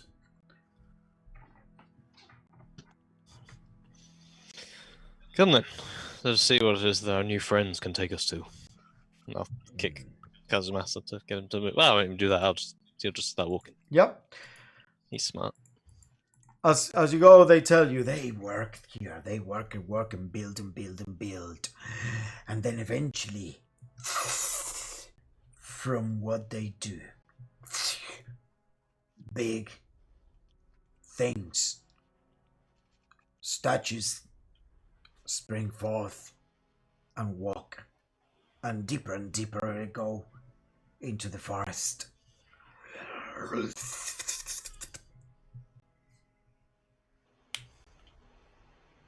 Could they have built? More importantly, why? Maybe that. Well, I don't know about this. But perhaps as a way to go past that cul-de-sac that they were. Actually, I don't even know that. That was Jane's information. Sorry. I don't know that. I don't know. Azora said that. Maybe to get past that cul-de-sac where no one could get through, they had to build something. So making a pathway we can follow, perhaps. That would be convenient. Is there any signs of stuff they might have done that I can look for? so I mean, you're being guided to it. All right, so not there yet. Yeah, and it is pretty clear to you that they were moving with a group of people here. That now that you are being guided and pulling a cart. The cart that you, Coda, and Scon knew that Reichsworth left with his apprentices, as there are two. It's hard to tell because it's very dusty and stones, but you can definitely see that they were moving a big, heavy cart laden with like lots of stuff through the ruins. And then eventually, after about 20-30 minutes, you get to a clearing with there is almost like an old ruined amphitheater nearby that goes deeper underground. So it's kind of like a sunken amphitheater. but it's all ruined and collapsed. And then on one side of the amphitheater, there is like a big opening. The ceiling of the cavern here is really, really tall. It's impossible for you to know how tall it is. You can't see it. But there is like an opening and a big tunnel, probably 30 feet wide, 60 feet high. Can almost look like a pointy arch that goes deeper into the mountain, and it becomes all rough stone as opposed to the construction of Shadow Reach.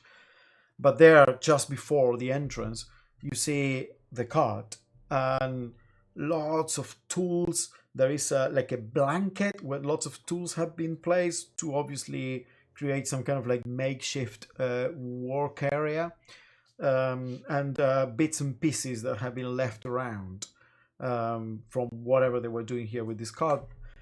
And then Jade turns to you. There they build, there they animate their beams, and deep down the tunnel they go. They take shatter pieces of the Black Breath, and they give to their creations as weapons, and deep they go.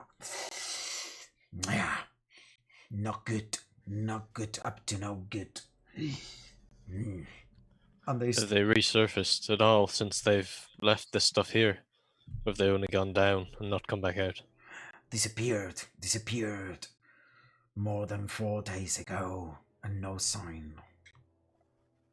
How many of them were they? There was the leader, the one barking orders and doing magic on the big things they animate. There are 2 helpers, and then 4 of the mercenaries, delvers, the type of people we know from here. And the animated creatures or things, how many of those? 2 they made from materials they brought, and blackwood and iron and wood and stone and ruin. Crazy stuff.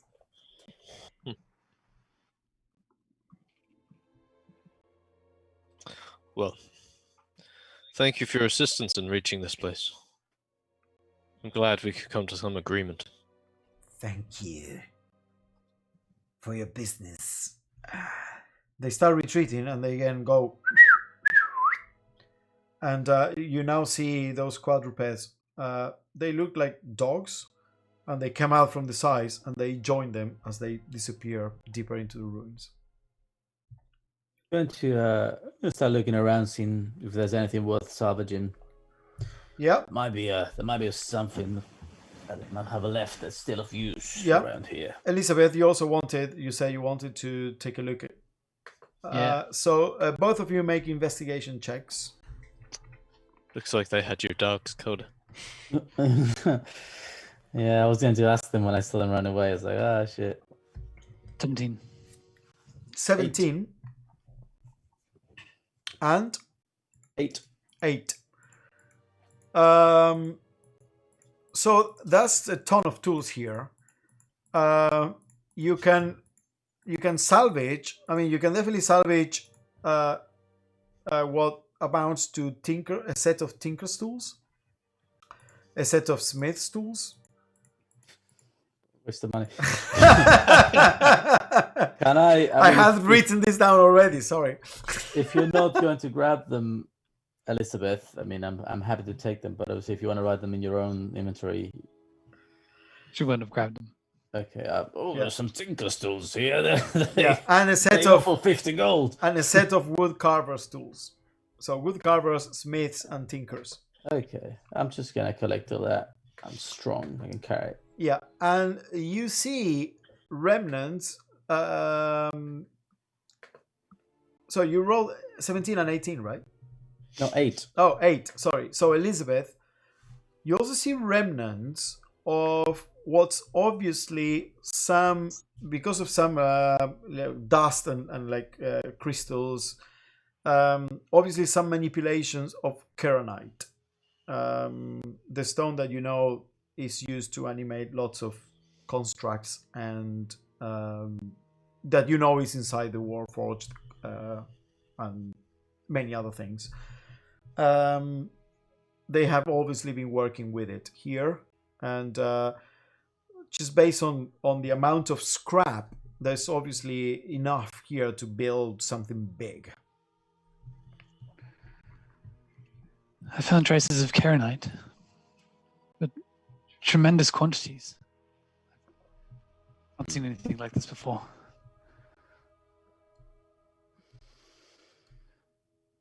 Yeah.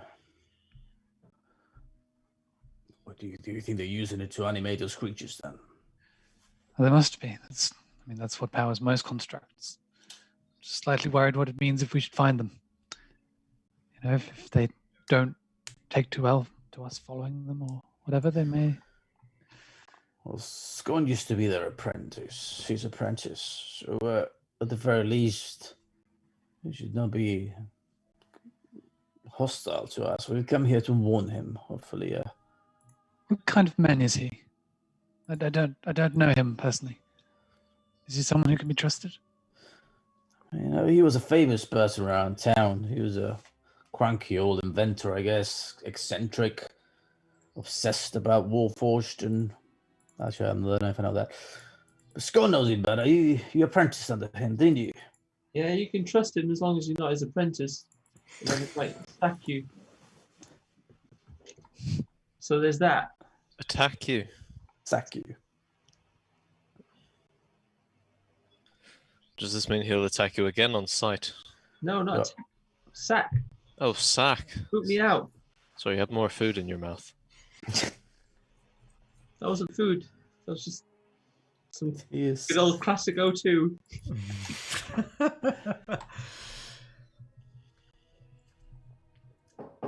Well, I mean, He doesn't say much.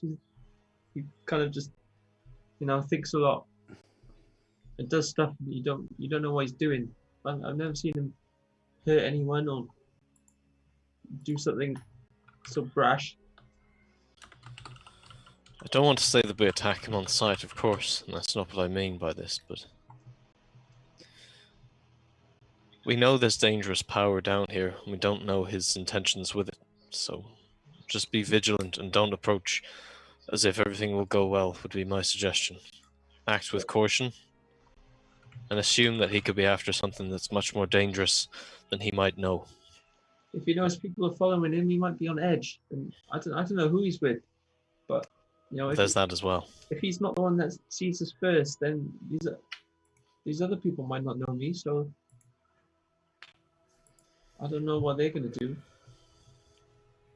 I mean, I'm sure we can parley. We certainly don't want to get into trouble with Master Wrightsworth. He's I don't know what his intentions are, but until we know for sure, we should assume he's on the up and up, Have you heard of this person that Azora mentioned, this Countess? You're from the Five Cities, aren't you? So I presume I have, but then you tell me. I mean, there are many. Valience is led by an aristocracy, so there are many people that can hold the title of Countess. Someone being called the Countess specifically instead of just Countess something, it's obviously that's how these people may know him, but it could mean different people. There is no one that that specifically is called by that without following up with her name. Clearly, whoever the Countess is trying to conceal their identity. There's too many Countesses in Valiance. So his employee must be someone who has a reason to keep themselves hidden. Perhaps there is a nefarious end to his investigations. more of a reason to be concerned then. Do you think it's best we set up camp here for the night? Before heading further into the forest? Or the cathedral, or whatever we might find down there. It's been a long trek thus far. We've got to rest at some point. Seems like the safest place to do so. Yes, sounds What do you say? Yeah, sounds good to me. Find somewhere out of sight. There's plenty of blackroot to hide behind down here, so I'm just gonna sort of walk about and look around, see if there's any of the writing that the person mentioned, like kind of on the walls in this area. Any glyphs or Yeah, make an investigation check. no 6. Everything appears to be maybe too weathered down, at least in the surface. You imagine that if you were to dig a bit deeper and go deeper, kind of like dig through some of the collapsed structures, you may be able to find it, but at the first glance, no. And then I guess look around to see if there's anywhere that looks kind of sheltered and secluded, like a good area that you could sort of pitch tents to be out of the way. Yeah, plenty. I mean, you don't need to roll for that. You can find so many collapsed structures with the old elven type of stone cutting, which is very precise and almost like machined. And then with some of the spires kind of like holding it together. So you can find. Look for one of them that has 2 levels, like or kind of like the watchtower did at least. Yeah, like a second. For certain, you can find something like that. I think here, this is probably the best one. We can station someone on watch at the top if need be. Oh, those yellow fang scholars here, but I don't trust that they won't come back in the night, so... Scon, by the way, while all of this is happening and you know, Jean is looking for a place to rest and Elizabeth and Coda are kind of like investigating the cart area with the work area. You're starting to get like this feeling at the back of your head of, you know, like a presence. It's starting to feel familiar. Those dreams you had of the mountains with claws.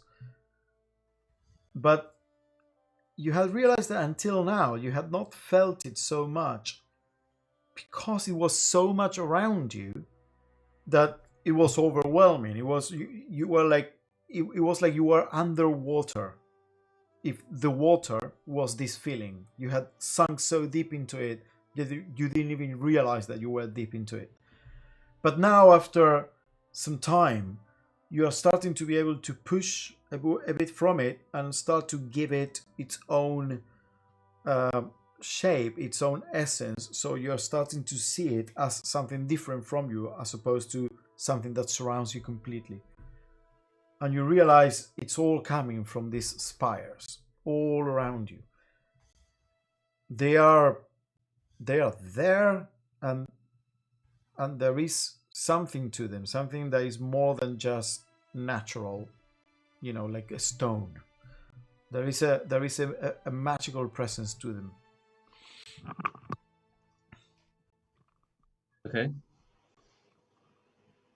Okay, so you all start setting up camp there.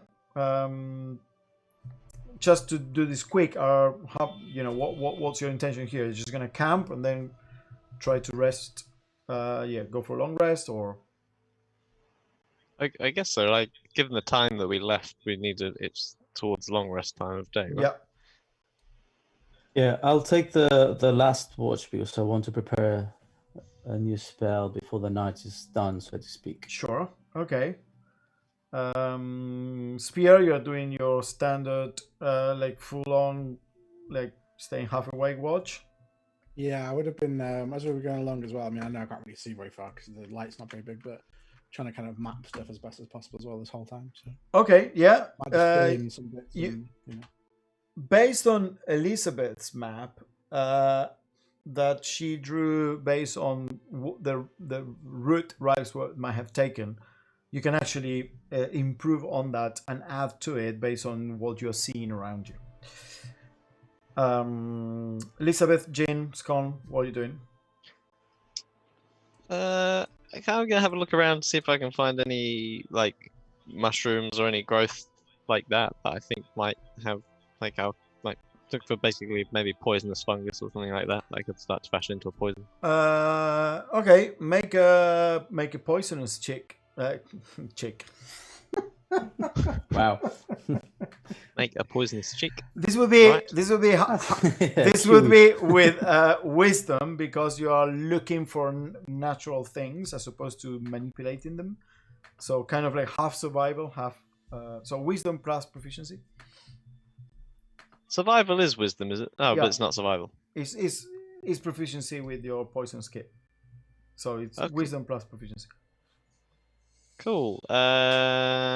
And 15. 15. Wait, no, 16. We've got 3 provisions now, haven't we? Have we? Yes. I'm gonna say that you find a type of mushroom. Just give me 1 second. Magic. Type no. Magic. Where is this? Oh, there we go.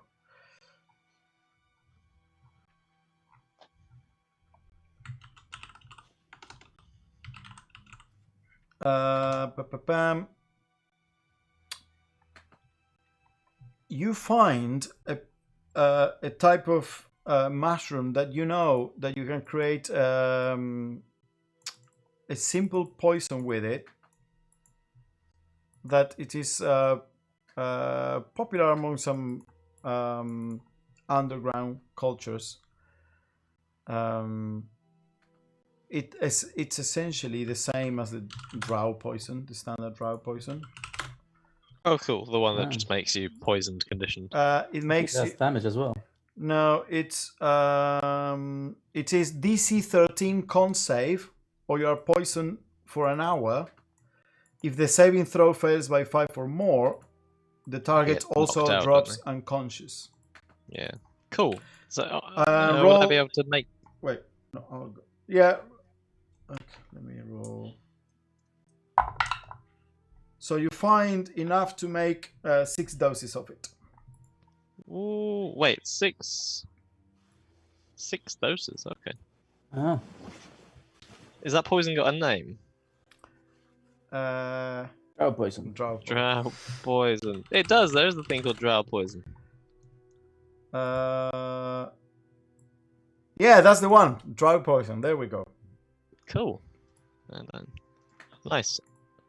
But I've not made it yet, right? No, you haven't. You have enough to make enough of that, but you may fuck up and ruin some of the mushrooms. Nice. Cool. Yeah, I'll be doing that once camp's set up and we're just sort of winding down. Okay, Elizabeth or I'm Scone. going to cast Mage Armor on myself and then set up alarm around the area of the tent. And then I guess if I get a bit of time, I will see if there's any of that Karenite that can be salvaged. You found trace amounts, just so you know that they were doing something with it, but not enough to be useful for any purpose. Okay. So, Lucas, Yep. you said I feel like there's magic. There's something magical about these spires. Yeah, the spires are the names of the growths, the claw-like protrusions that are part of the thing called the black root. The things from your dreams, the same claws that were kind of like jutting out of the mountain. Yeah, so I'm not seeing anything similar in here. Yeah, they're all over, all around you. Some are small, maybe 3 foot, 4 foot long, like coming out of the ground. Some are bigger and kind of like come out of the ground and then kind of like turn and stick into a wall or just up in the air, kind of almost like stalagmites. Okay, can I walk over to one? Sure. Can I touch it? You touch it, it's warm to the touch. Okay, I'm gonna touch it for 10 minutes. Okay, you touch it for 10 I'm minutes. gonna roll the dice. Yeah. What are you doing? I'm gonna eventually do detect magic. Okay. should run my thing. 2. So I have 2 hours. Well, I can have the spell for 2 hours. It doesn't last for 2 hours, but I have to cast it. Okay, so you cast it, and as you touch it, and it feels warm, and it almost feels like there is like a hum or a throbbing hum to it. It dims, and then it swells again, and it dims and it swells, and you feel almost going into a bit of a trance with it, that you start losing track of time. You're not entirely sure how long you've been there, just standing, touching that, but it feels like a long time. And you start feeling something, a presence, something big, something enormous, overwhelmingly big. It's in pain.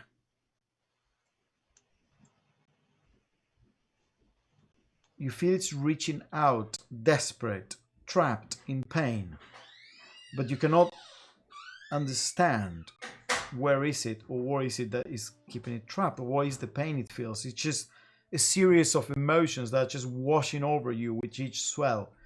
Make a charisma check.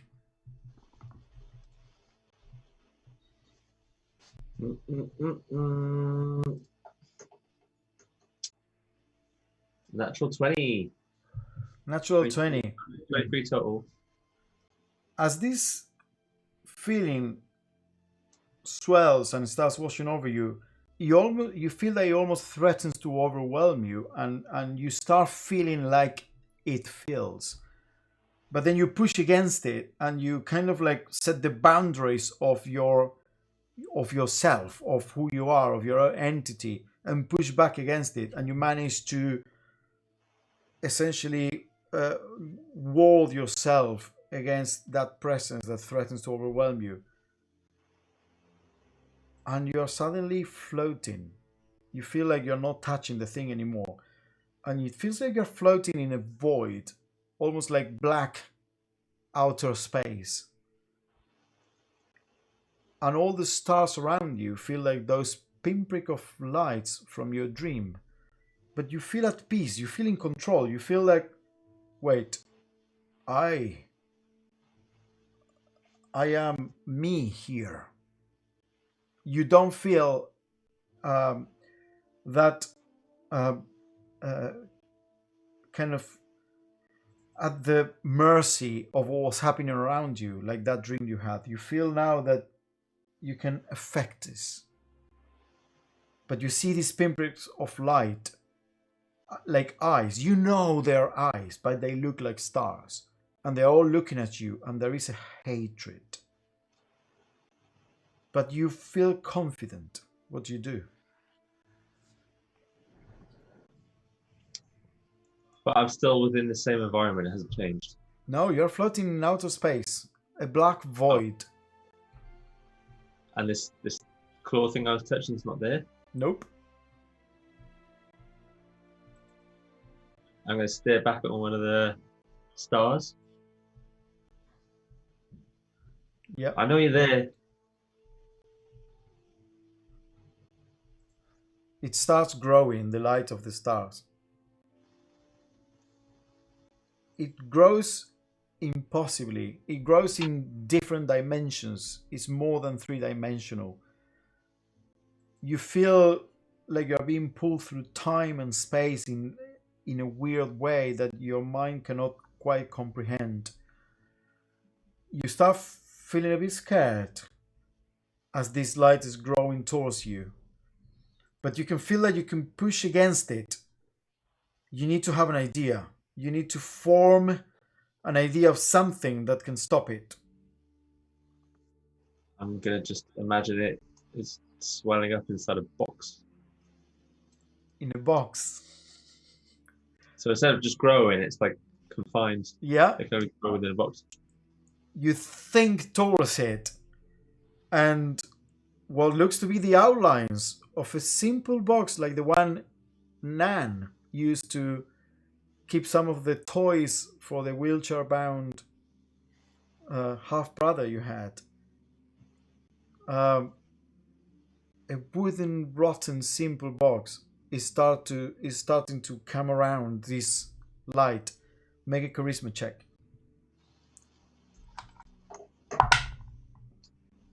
14. 14. You feel this presence enlarge, try to push out, but you manage to box it. You feel the force of your thought completely surrounding it. It cannot escape, and its hatred burns. It's angry at you. Yeah, I'm gonna imagine it with a keyhole. I'm gonna find that key I kept on myself in a pocket somewhere. Yeah? You You imagine the key and is in your hand, floating You don't- there in space. So then I imagine a keyhole on the box. It forms. You don't scare me anymore. Do you want out? You feel a hatred and a pain that's starting to burn in your skin. You realize the longer you spend here, the more you might lose yourself to it. But you still feel confident. You need to elaborate a bit more. I feel you just hate. Is there anything else? Why? What do you want? Here's your reminder. Feed Rasta. She sounds scary. That's what she wants. She- There is no voice, but a single-mindedness purpose forms in your thought. Free me. It's an overwhelming sensation all around you. It needs to be free. It's been trapped for way too long. The pain is unbearable. It is like if someone put manacles on you with horrible spikes of iron biting into your skin and left you there to suffer for millions of years. And But I feel it hates me. That's what I'm feeling. the hate is emanating so much from it that it's like a wave. So is it? It doesn't feel directed towards me. It's just like a general vibe. Yeah.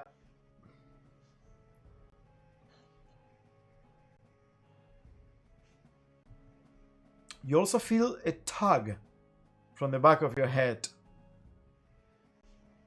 That presence that has always been with you. It is afraid, fearful, and it's asking you to leave. No, this is not safe. Get back, get back. Okay. What do you do?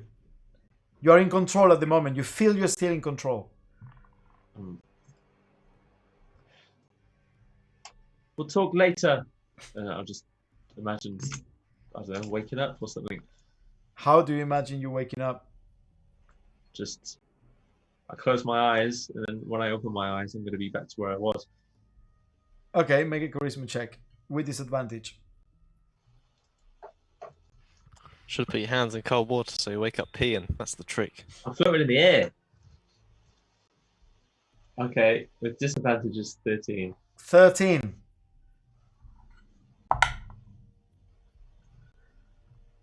No. As you try to wake up, the presence pulls you back, slams you. Your face is slammed against this box. This box is now massive.